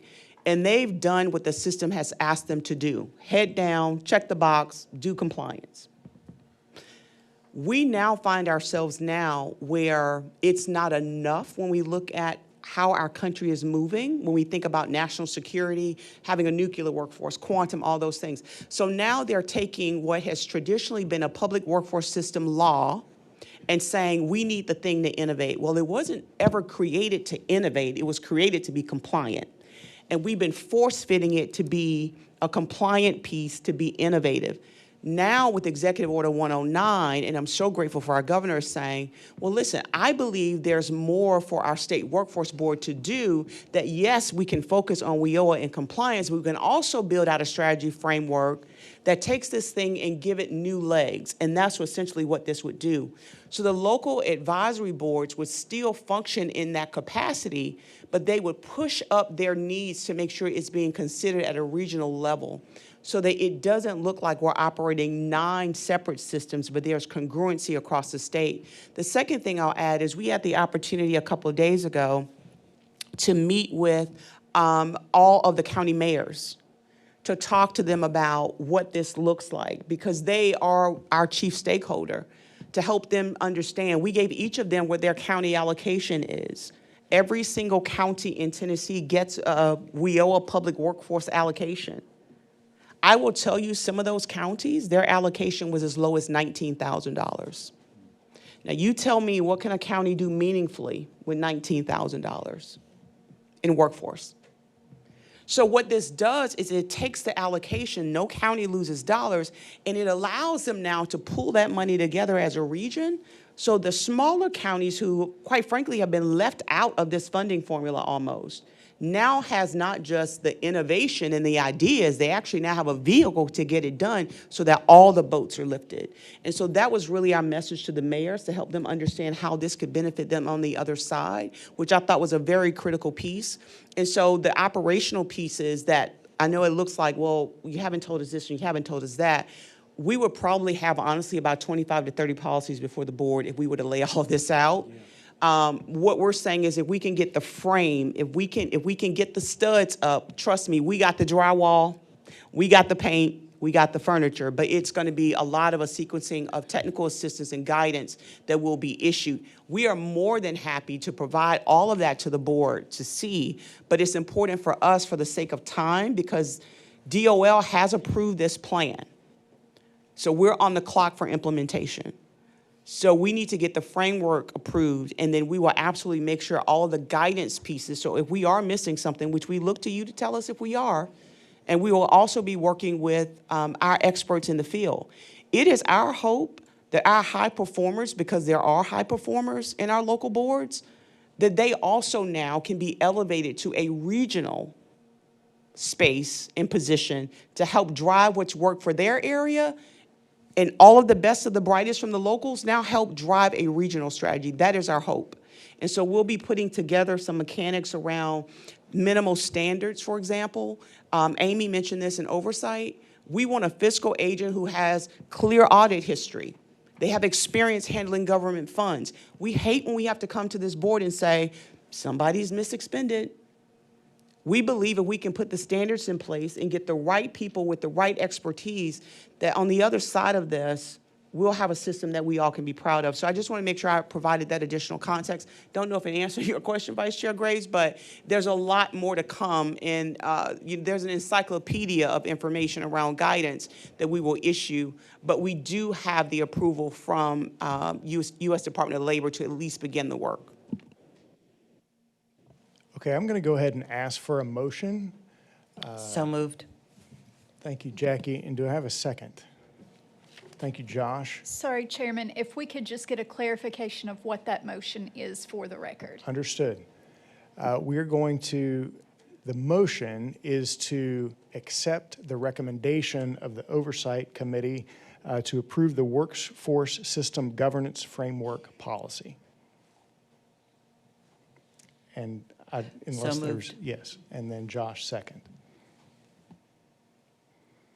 All right, any further discussion? Hearing none, I'll ask for the roll call vote. Oh, yeah, I'm sorry. Chairman Barry. Do we have any public comment? I do not believe we have any public Okay, comment. and also, if we have anyone who is on a local board that feels they need to abstain from voting, please indicate that during the roll call vote. Did I get it all? Eiler, please proceed. Jackie Akbari, Aye, in favor. Linda Botch, proxy for Natalie Alvarez, Aye. Martha Axford, Aye. Brandy Faust for State Senator Bailey, Jay Baker, Aye. Joe Baker, Marshall Graves, proxy, aye. Ben Ferguson for Jason Bates, Aye. Tim Berry, Aye. Linda Botch, Aye. Joey Barnett for State Representative Boyd, Aye. Josh Brown, Aye. Suzanne Carr,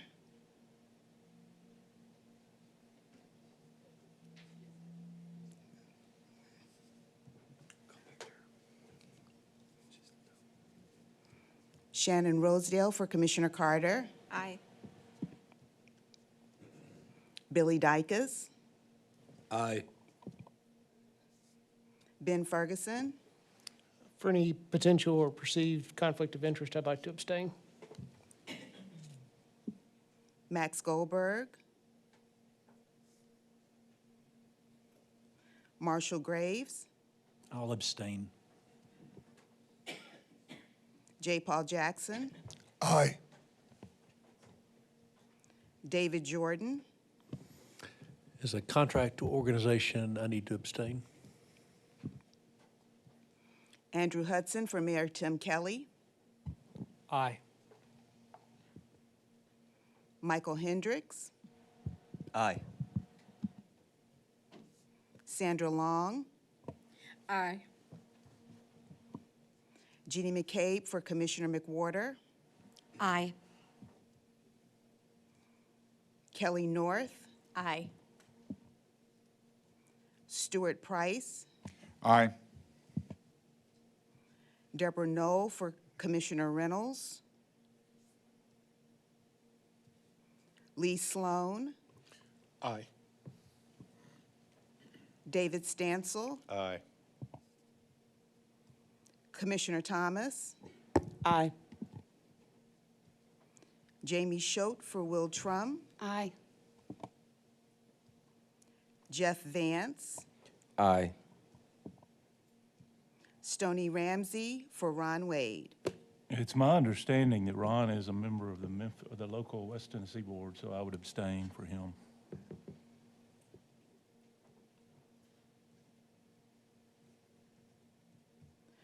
Suzanne Carr. She might, okay.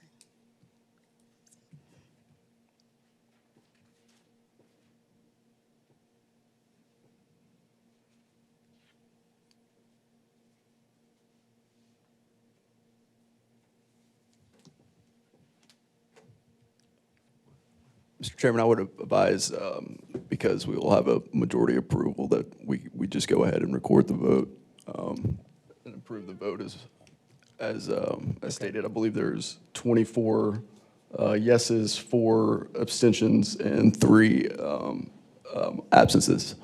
So Okay, so the motion is approved. the motion is approved. Thank you. All right, and then Martha, you had another recommendation for vote? And, Oversight was busy today, yeah, you were. and we do require another vote, and Brian is going to go over that. It's for the Governor's Reserve Funds budget. Very good. Brian?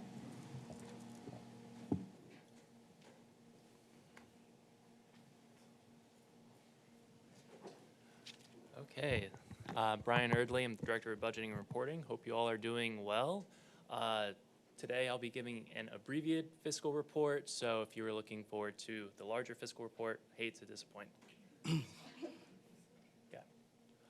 So very briefly, our fiscal position in terms of all our workforce partners, so that is activity here with our workforce services programs like our WIOA Title I, Wagner Pizer, and a lot of the discretionary funding that we've talked about. Our adult education programs, and then our vocational rehabilitation programs with our partners over at DHS. Overall, total authorized amount was about $316 million this past fiscal year, which is a pretty considerable jump from prior year, about $290 million up to $316. As a result of that, our total expenditures have increased from prior year by about 8.7%. So $224 million is right around where we spent in terms of funding last year. And that leaves roughly a $92 million net position. One item to really take away that's not here that we discussed pretty significantly during the Oversight Committee is the $50 million in discretionary funds that we've received last fiscal year. And that's a combination of federal and state dollars, both recurring and non-recurring. And that has been really significant in continuing to support but also enhance workforce development activities, particularly with a lot of the strategies we've talked about for the past few quarters, like apprenticeship, reentry, rural health care, creating micro-credentials, things of that nature. Okay. So next, very key to cover the federal performance measures. Again, these serve as the floor of what we want to do in terms of performance tracking of our federal awards, particularly WIOA Title I and Title III Wagner Pizer. There are 18 measures on this very, very busy scorecard. The main thing to note is in the gray columns where it says negotiated, that's where we negotiate with the federal government of what our target's going to be for the state.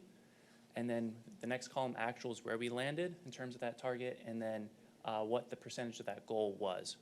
Per DOL, As long as we meet 90% of our goal, we pass, that is good, and that has implications for federal funding if we did not meet those goals. So it is imperative that we cover that and kind of communicate to the board that we are completely, fully compliant, meeting all 18 measures the past program year. Okay, and then this is the item that will require a vote for board approval. This is the WIOA Governor's State Reserve Funds budget. It's quite of a mouthful, but this is the proposed budget for this program year, which is going to be July 26th through June of 2027.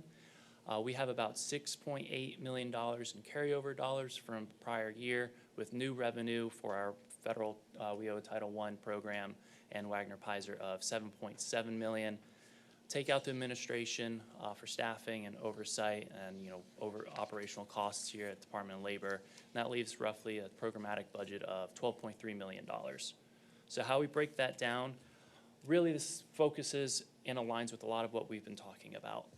Particularly with agency priorities, this is where the board has discretion working with the state workforce agency to align this funding with in-demand industries like nuclear and advanced energy, AI, advanced manufacturing, healthcare, hospitality and tourism, construction skilled trades, logistics and distribution. So a lot of the state reserve funds budget, or pretty much all of it, is very much laser focused on all the items that we've been talking about for this time, for the past few quarters, and that kind of culminated in the earlier vote in terms of the governance framework policy.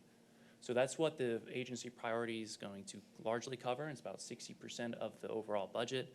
Program evaluations, the only programmatic evaluation with this pot of funding is going to be with our single audit from the comptroller's office, which is required every 2 years, so we can get a good, clean bill of health. So we reserved about $500,000 for that activity. Next is economic development. This $2.9 million is focused on economic community development deals that we have with our ECD partners, where we provide OJT or customized training for numerous investments that are happening across the state of Tennessee. And then lastly is our systems administration and maintenance. So we have a case management system called Jobs for TN, administered by our Geographic Solutions. All you all are pretty familiar with that. The recurring maintenance costs for that is about $1.3 to $1.4 million per annum. The slight difference with that is this year we are looking to enhance the system by incorporating an AI agent assistant using ChatGPT-4 to help case managers really kind of connect more and develop better resume and assistance with participants enrolling in our programs. So overall, the budget that we're proposing is $12.3 million with the funds to go to these 4 core activities. And with that, I'll kind of open it up to any questions that I can address. Any questions for Brian? Stuart. I do have a quick question. It's probably a quick explanation. The looking at administration, you've got carry-in a column and then the fiscal year 2026 column. Yes. And so what does carry-in mean? So a lot of these programs are multi-year programs. So there's a couple that would expire in the future. So they're dollars that we did not spend last year that we're moving forward into this year. And then the PY26, that is new money we received this year. So it's unused from last year plus new money this year equals to 12.3. And yeah, and you wouldn't happen to know what we spent for administration in 2025, I imagine? Yep. Do you? Off the top of my head, I don't have it, but Okay. gladly provide it. Thank you. So Martha, what's the request to our board from Oversight? Oversight makes the recommendation to approve the budget. Okay. So I'll ask for a motion to approve the governor's reserve funds budget as presented. I motion to vote. Thank you. And a second? Second. Thank you, Linda. All right, any further discussion? Just for clarity, the names of those who made the motions? Jenny, okay. And who's second? Jenny and Linda. Linda, okay. Thank you. Hearing no discussion, we will ask for public comment. No public comment, Mr. Chairman. Thank you. And before the roll call vote, same rules apply. If you have any reason for abstention due to interaction with local workforce boards, please do so. Mr. Chairman, can I just clarify for the record? Please. I believe that Board Member Suzanne Carr had stepped out. I just want to put it on record to make it easier for voting purposes that we are going to treat her, unless she comes back in during the vote, we will be treating her as absent. Understood. For purposes of the vote. Understood. Eiler, please proceed. Jackie Akbari. Aye. Linda Botch, proxy for Natalie Alvarez. Aye. Martha Axford. Aye. Brandy Faust for State Senator Bailey. Jay Baker. Aye. Joe Baker. Marshall Graves proxy, aye. Ben Ferguson for Jason Bates. Aye. Tim Berry. Aye.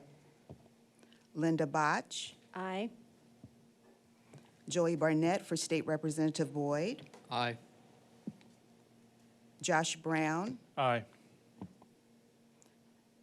Suzanne Carr. Shannon Rosedale for Commissioner Carter.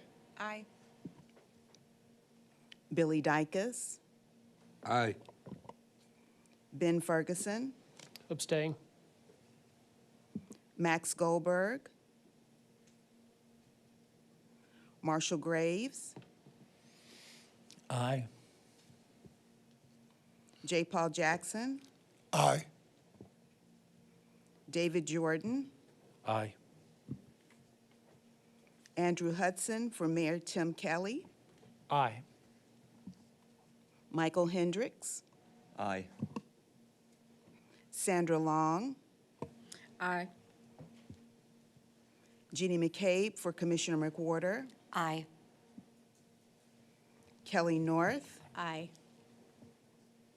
Stuart Price. Aye. Deborah Knoll for Commissioner Reynolds. Lee Sloan. Aye. David Stansel. Aye. Commissioner Thomas. Aye. Jamie Schote for Will Trum. Aye. Jeff Vance. Aye. Stoney Ramsey for Ron Wade. Aye.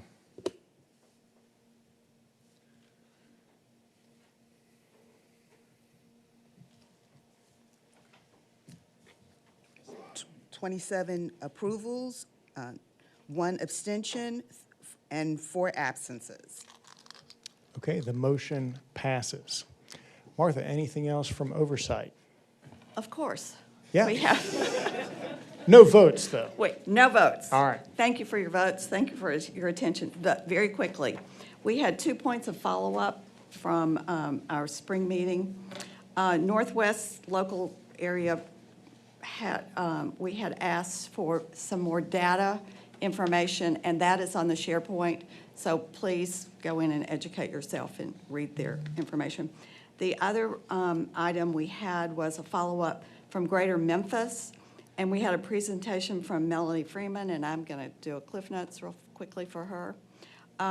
We had asked for more additional information regarding her youth component in her state plan, in her local plan, I'm sorry. And she is working with several local youth organizations to move that plan forward and to move her youth forward. And I'm sure we will have further updates with the successes of her outreach to these other organizations. And that concludes my report. Very good. Stuart, can you top that? If you have more from your committee, from the Operations Committee? Mr. Chairman, I do not think I can. I would actually be welcome to yield my time to the Commissioner to hear more of her passion around some of these topics. This is awesome. No, we, on the Operations Committee, we had discussion around 4 different topics. today. And the first was an update on the state plan on SNAP employment and training. Lisa Johnson, a SNAP program director, and Brianna Thomas, our chief strategy officer, presented.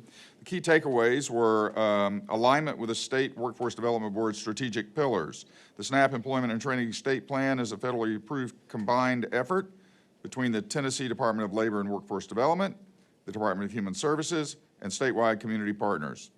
The plan integrates SNAP E&T strategies with the strategic pillars of the State Workforce Development Board. By focusing on industry-driven workforce strategies, increasing workforce participation, and talent mobility in all 95 counties, and leveraging the full workforce system through integrated systems.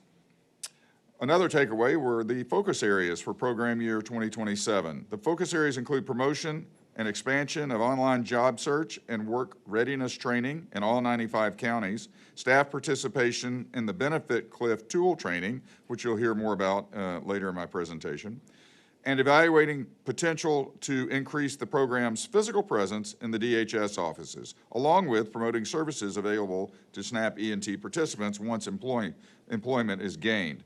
And these services would be, for example, child care, transportation, uniforms, tools, equipment, etc.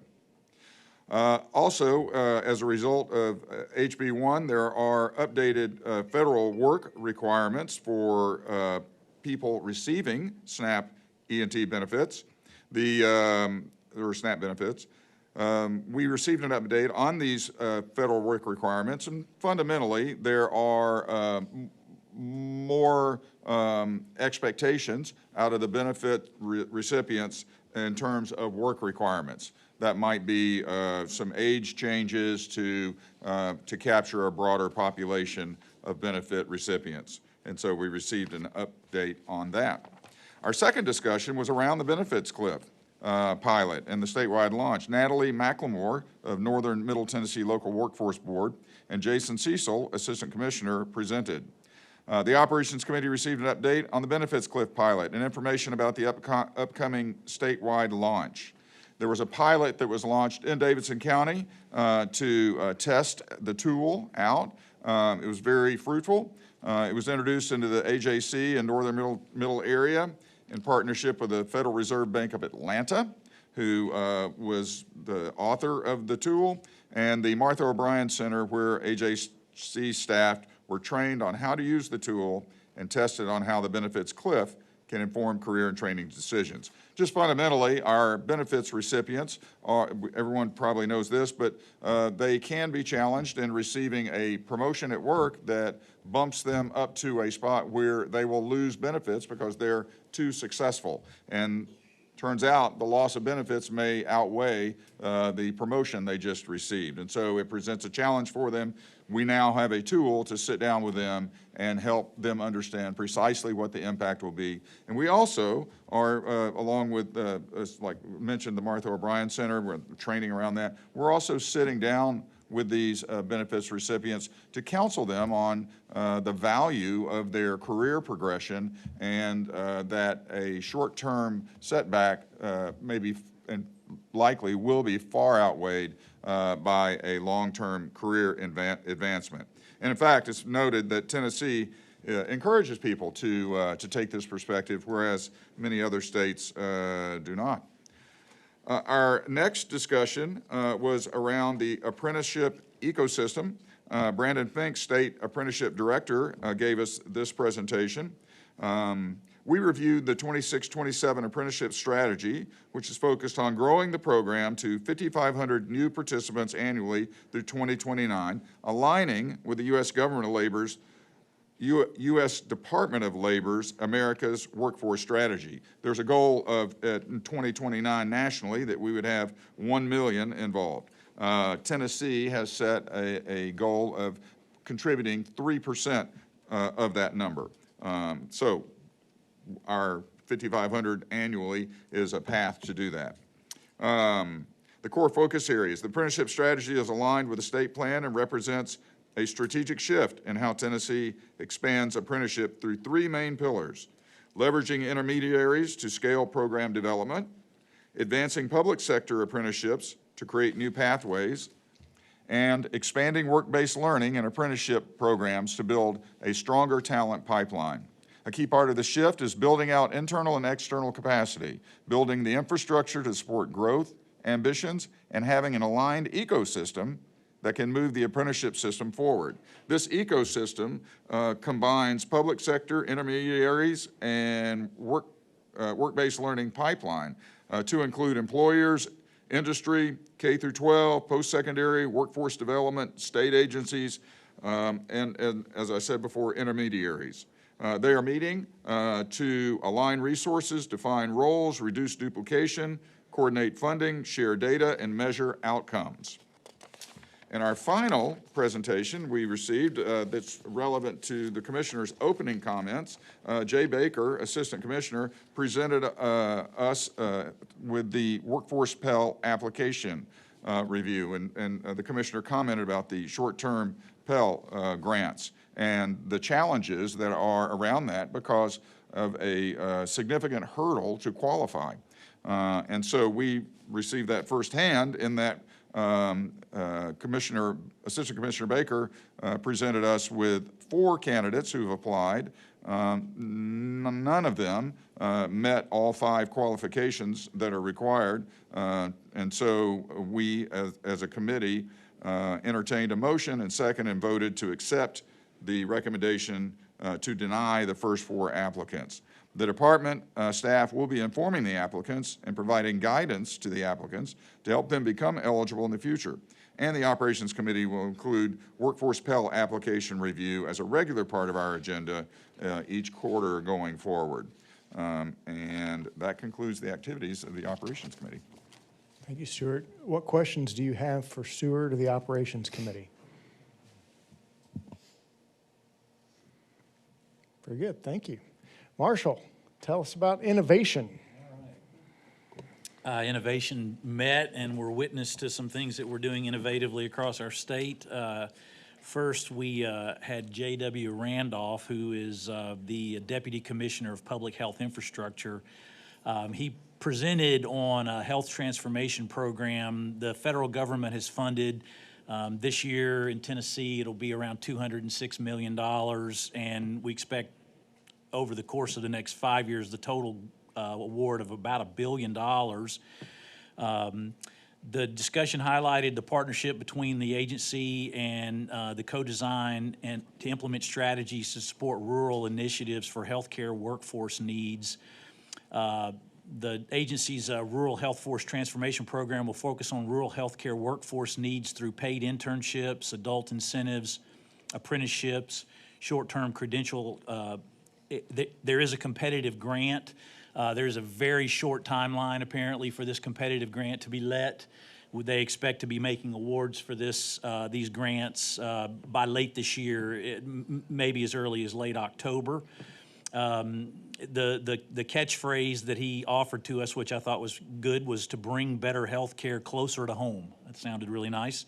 I will report to you that I was shocked and unsettled to learn that Tennessee is last in the country amongst infant mortality, which I found to be a disturbing fact, and I'm going to have to think about that for a while. The monies that are being awarded from the federal government are not for capital investments, but the state has added $100 million to this for capital investments for those organizations that win these grants. Additionally, we heard from Shatiz Rastogi.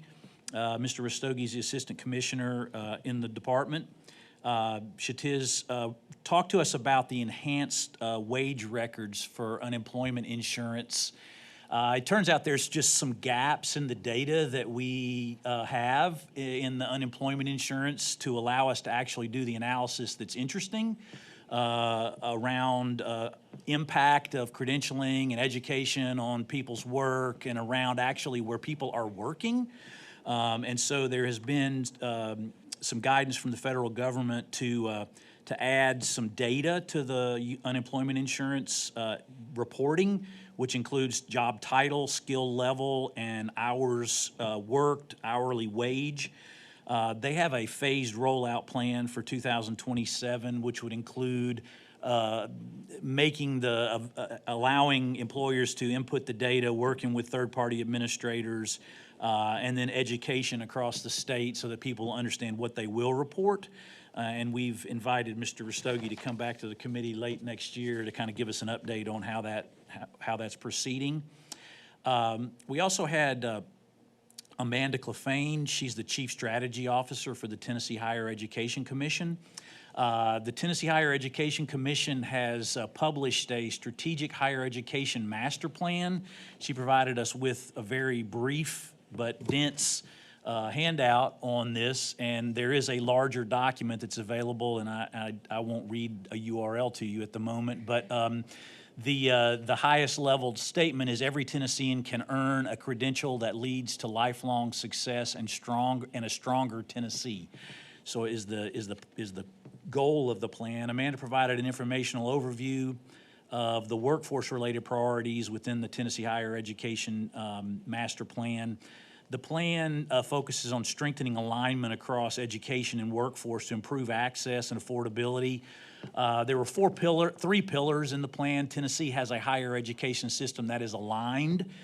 Tennessee has a higher education system that is achievable, and Tennessee has a higher education system that is agile. It was a very interesting review of the plan, and it really prioritizes the needs of students as they aspire to success.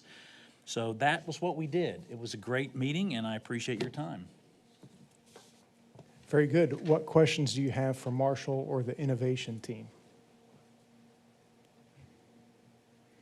I recognize where we are on time as in regards to the schedule, but it has been a good discussion. It's been a helpful discussion, so thank you as we continue.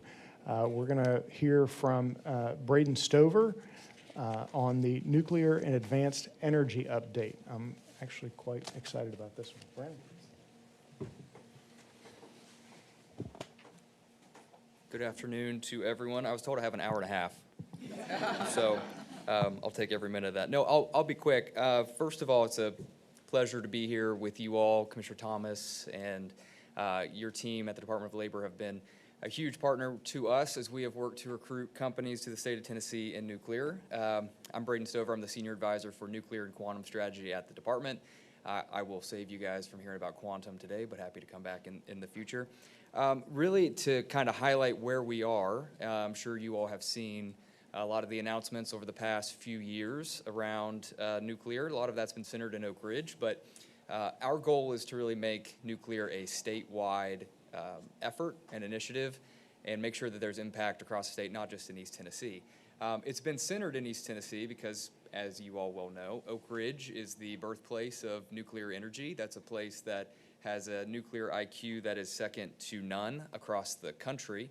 And so over the past 5 years, we've been able to recruit companies that represent about $10 billion in capital investment and over 3,000 new jobs. That is just what we have done so far. What I wanted to highlight for you all today is really what the future looks like in nuclear, and there's two really big initiatives that are going to be coming down the pike over the next few years. The first one is the development of small modular reactors and other advanced reactors, but looking at Oak Ridge, our partners at TVA are looking to build the first SMRs in the United States. That's going to require thousands of construction workers, trades, everything that you can think of in the development and build out of a large scale project. So that is going to be a huge undertaking over the next really 1 to 5 years as those first 1 to 2 reactors get built in the Oak Ridge area. And then the thought is where the first reactors get built is where the supply chain is going to go. So with that, there will be thousands of more jobs that are in manufacturing, components, build-outs of those same vessels and all the things that go into a reactor. A lot of that is, again, what we've been told from companies is about 10% of the workforce they need are nuclear engineers. The other 90% are folks that just have, I guess the term they use is nuclearize, another form of training, whether that's electricians, craftsmen, really anything along the trades. That is all desperately needed in nuclear today and in the future. The second exciting development that we're working on is around what's called the Nuclear Life Cycle Innovation Campus. That is a project that we're working with the Department of Energy on. Again, to build off of where we are with reactors, there is a fuel cycle that is tied to that. As we build out more nuclear reactors across the country, there will be a whole additional sector specific to nuclear fuel. And so how that is handled, maintained, managed, recycled, and reprocessed, that is something that we are very excited about. That's something the United States has not done. And so we, of course, want to be the first state in the country to have that process set up. And what the fuel cycle itself represents, numbers from the Department of Energy, is 25,000 jobs. Now, that could be broken out across multiple states, but we will have our fair share of that number. So to recap, we have 3,000 plus that have already been committed and thousands more that are coming. And I think the opportunity that we all have in this room and as partners across the state is how can we work together to ensure that the pipeline of workers, both looking at K through 12, but also TCATs, community colleges, four-year institutions, how can we get all of that on the same page and aligned so that we can meet the need and really capitalize on this? And I think the last thing I'll mention, because I want to make sure I'm making a good use of your time, and also if you guys have questions, happy to answer those, is the impact this will have on rural Tennessee. This is an initiative that is really going to be an opportunity and a game changer for communities that really have not had a chance at reindustrialization over the past few decades.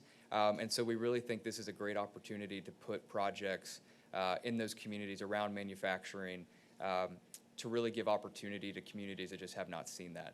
And so there's going to be a lot of strategic focus around how we can get people trained up in those areas so that they're not having to travel to a Knoxville or a Nashville or have to go out of their home communities to find work, but they can get a good, high-paying, oftentimes six-figure job in their communities around nuclear.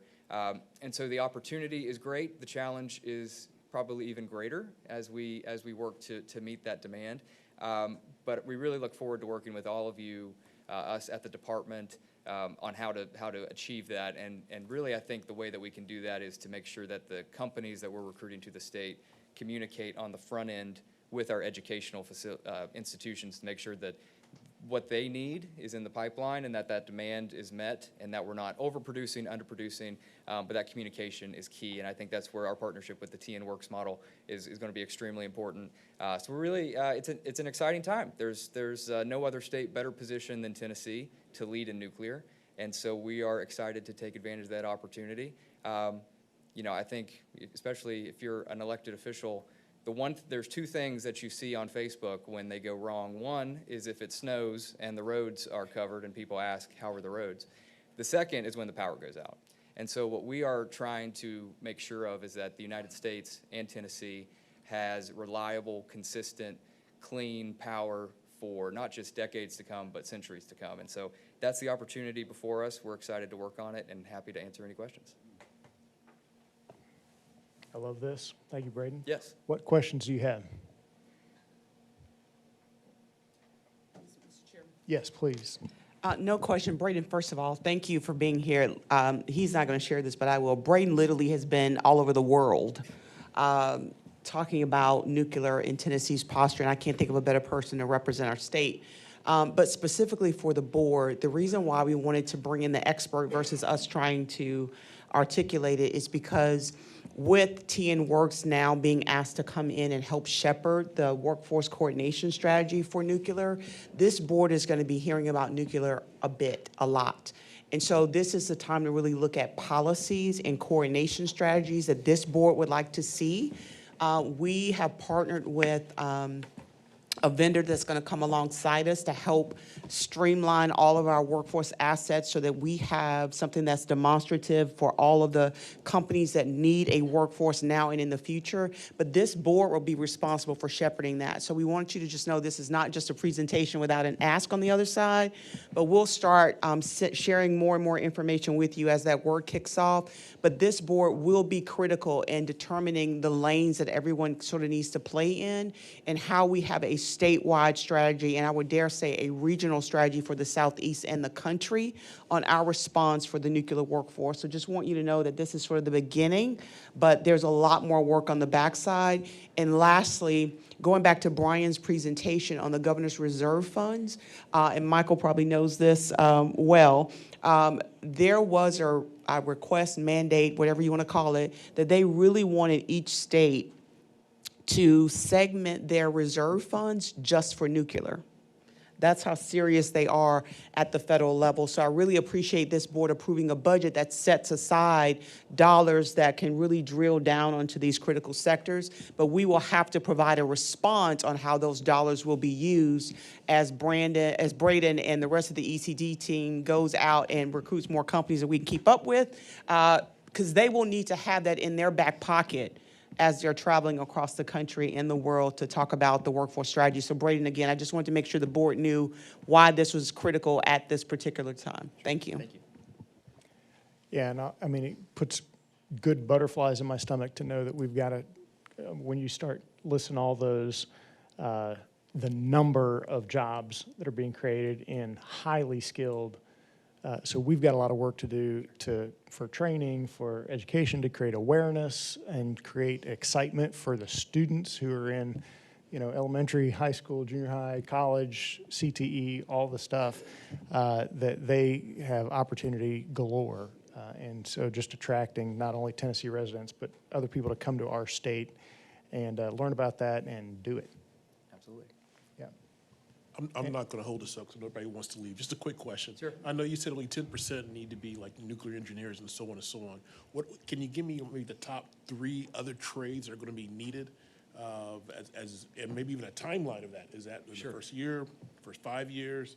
Good question, Lee. That's a great question. That's the tricky part of all this, is the timelines of nuclear. So usually what we hear from companies are project managers, general just business operation type. All of these are, they need accountants, they need, people that work in the back office, those types. And then when it comes to construction, generally welders, electricians, pipe fitters, the traditional kind of, trades work that would go into that. But again, each project is different, which again makes it very challenging, and trying to meet their timelines with where we're at. And again, we want to make sure that the students that get trained don't go 4 years and then there's not an opportunity for them. So how we time that up is a complicated piece. But hopefully that helps answer your question. I think it comes down to just the demand as projects become realized. And an example of that would be just this week, 2 days ago, one of the companies in Oak Ridge was announced as a Army vendor to deploy microreactors at Army bases in the U.S. And so they now have a 15 microreactor order book that they're going to have to start producing over the next year or two. And so they're going to be ramping up. And so it's really based off of the demand there and when they start getting orders in. And I think that's up to us, where we can help in that, is working with companies to make sure they communicate that with education partners on the front end of what they're going to need. So. And Lee, I would think in addition to the nuclear engineers, it's electrical engineers and civil engineers and, all the process engineers, Exactly. all those things that allow for that construction. And one of the things we've done, we worked with the University of Tennessee in Knoxville to establish a nuclear engineering minor, so that students don't have to go into nuclear engineering, but if they're interested in it, they can get a minor in it. And so that way, that when they go into the nuclear workforce, they at least have a piece. So things like that, that's kind of the stuff we've been trying to work with our, Tennessee Tech, we've done similar things with as well, and Roane State Community College. Those are the 3 that we've worked with to establish kind of specific programs around nuclear, but it really just varies on what the needs are, and we're just kind of to be flexible and ready to meet the need when it presents itself. Thank you, Braden. Yeah, one more, Marshall. Yeah, I know we're long. Nationally, the energy debate is it's like a hot potato. Pipelines, fracking, all these things kind of shift with political winds. Are there any obvious political headwinds or issues around this that we should be made aware of? Sure. I would say that nuclear is extremely bipartisan. President Biden put in a restriction on importing Russian uranium in his administration, which means that we now have to produce it here, which is a great thing. President Trump has leaned in heavily into getting more reactors online.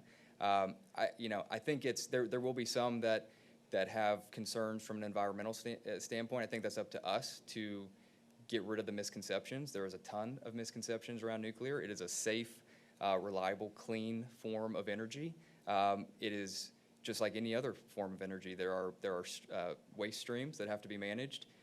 There is not a more regulated energy source than nuclear. So it's just a matter of communicating to the general public that the things they've seen on The Simpsons aren't necessarily reality, and that's on us as well. And working with our partners in Oak Ridge. Oak Ridge National Lab is a fantastic partner about going into the community and talking to leaders about what it is and what it isn't. And so I think that's on us to just kind of share. But I'd say the biggest challenge is just that, making sure that we are communicating facts over the misconceptions about what nuclear is, and that's something we work at every day. So. Okay, thank you, Braden. Thank you, Great appreciate it. work. Thank you all. Yep. Okay, Jason Cecil is going to give us an update on American Job Center redesign.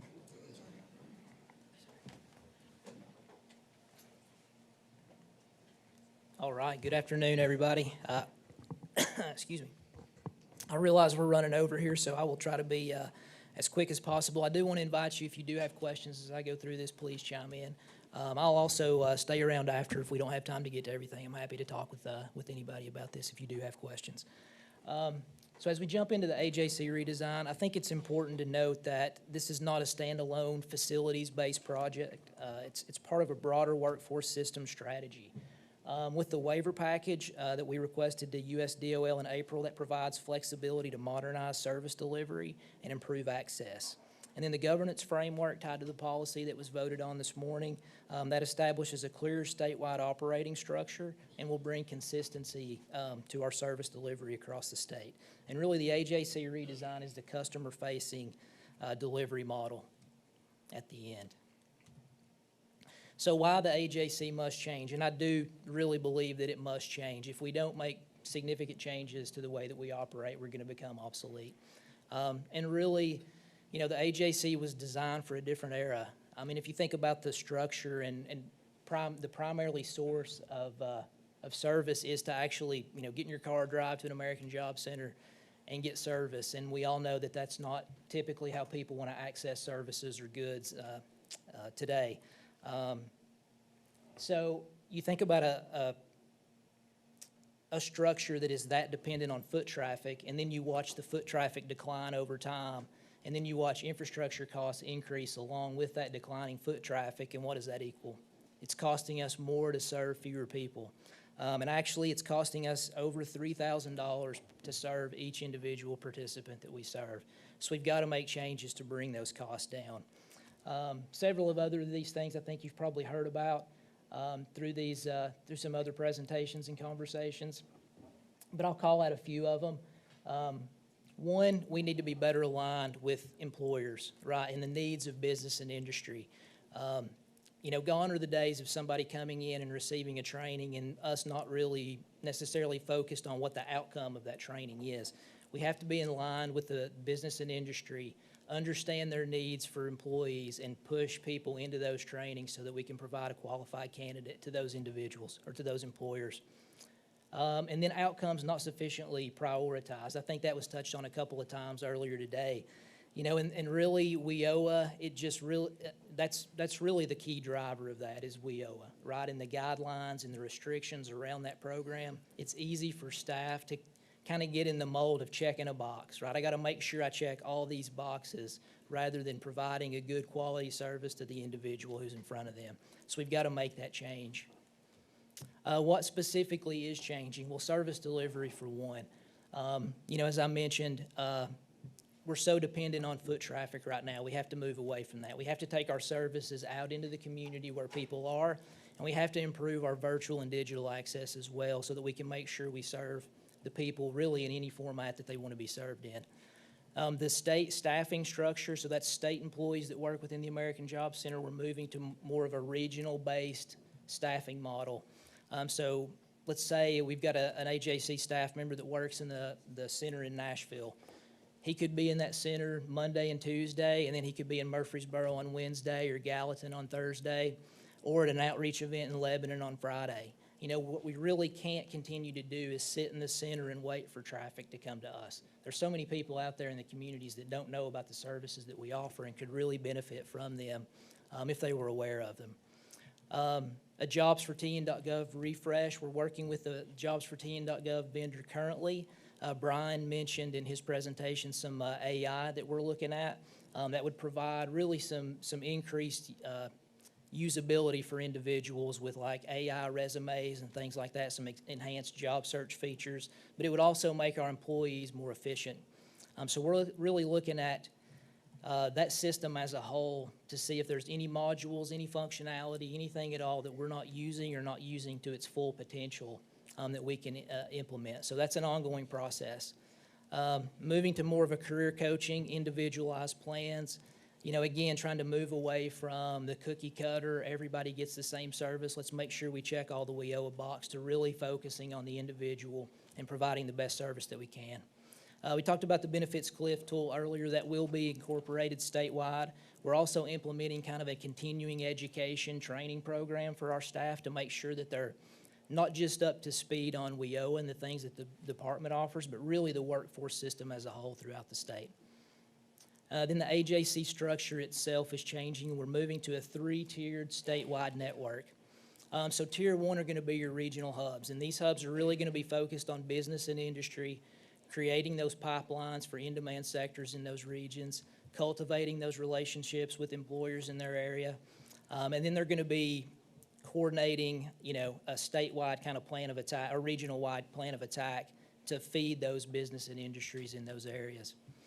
They'll be heavily focused on deployment. Really, they'll coordinate deployment for the staff throughout the other two tiers of American Job Centers in those specific regions. The comprehensive centers, those will continue to be you know, similar to as they are now. They'll continue to offer that full service support as they do now, but we really have to look at, you know, the footprint of those, where they are, how many there are, and really look at driving down the cost where we can in those facilities. And as Commissioner Thomas mentioned earlier, you know, if you don't have people walking in your door, no business would remain open, right, to serve a handful of people every month and continue to pay staff to be there and continue to pay rent and maintenance on facilities. And then Tier 3s, I think this really gives us an opportunity to be innovative. And this is how we attack service of the counties and the areas that don't have a standalone brick and mortar facility. And so that's improvement of our community outreach. It's our virtual and digital service. You know, really we have to be innovative in how we serve those communities, and we need to take our services again out into the public and improve our digital and virtual access as well, because so many people want to be served in those manners. So implementation timeline, as you can see, you know, this is something we've talked about and planned on for a while, so we've already started implementing some things.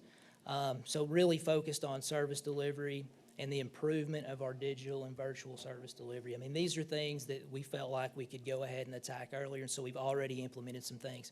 A couple of those things, Rapid Reemployment Program rolled out in April, and that was targeted specifically at unemployed individuals and getting them back to work as soon as possible. So as soon as those individuals file, they're connected with services at the American Job Center with the intent to get them plugged back into the workforce as quickly as possible. Since that went live, we've connected over 7,000 people to services at the American Job Center.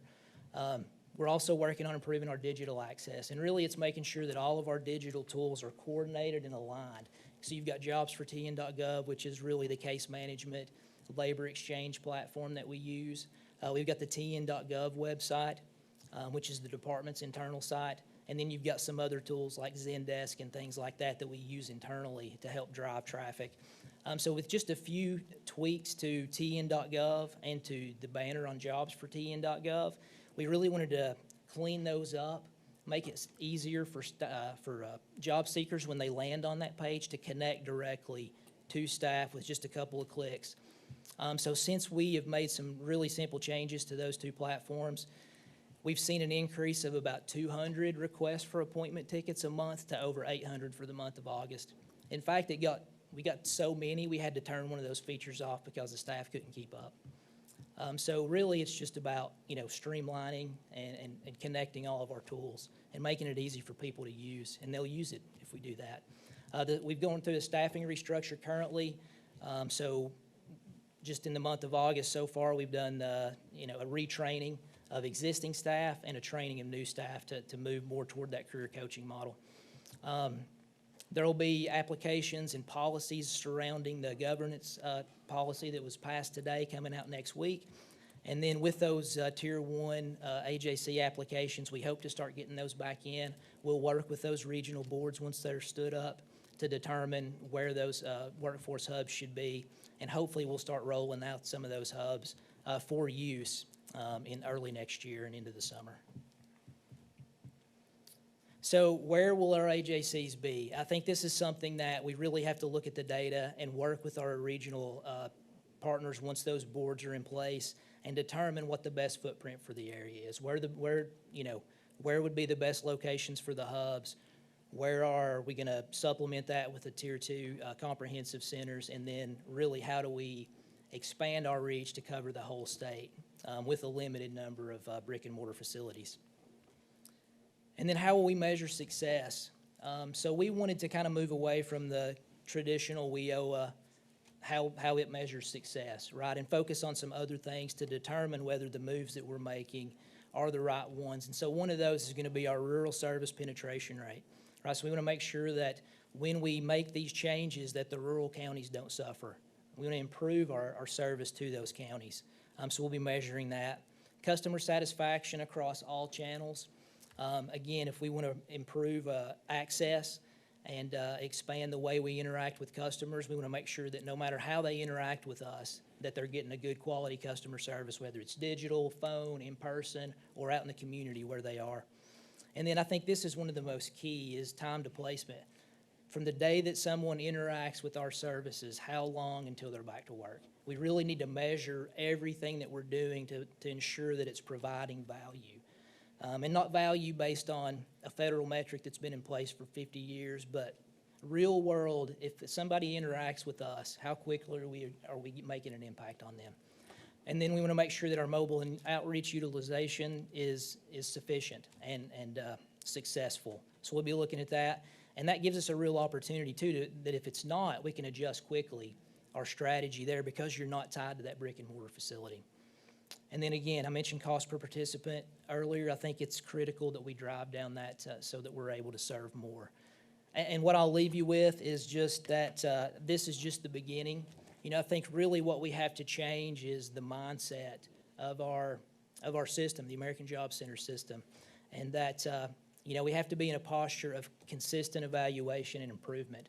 So this is not the end. This plan's not set in stone. Nothing about it is. I think we're open to adjustments as we go through it. We want to learn and evaluate and ultimately be able to provide the best service that we can to our citizens in Tennessee. Very good, Jason. I like the KPIs that you're measuring. I think those are right. I like that you're focused on serving residents better in the places that they are rather than asking them to come to us and our folks just sitting around waiting on them. So I think that's the right direction. I'm going to ask that if you have other questions or comments for Jason, that you do those afterward. I'm going to go ahead and ask for a motion to adjourn the meeting. Also, if you want the full fiscal report, Brian has agreed to stay afterward and go over that with you line by line. So you're welcome to do that as well. A motion to adjourn? So moved. So moved, and a second? Second. Let's adjourn it. Thank you for your extra time. It was very important that we get that framework approved today, so thank you for your time.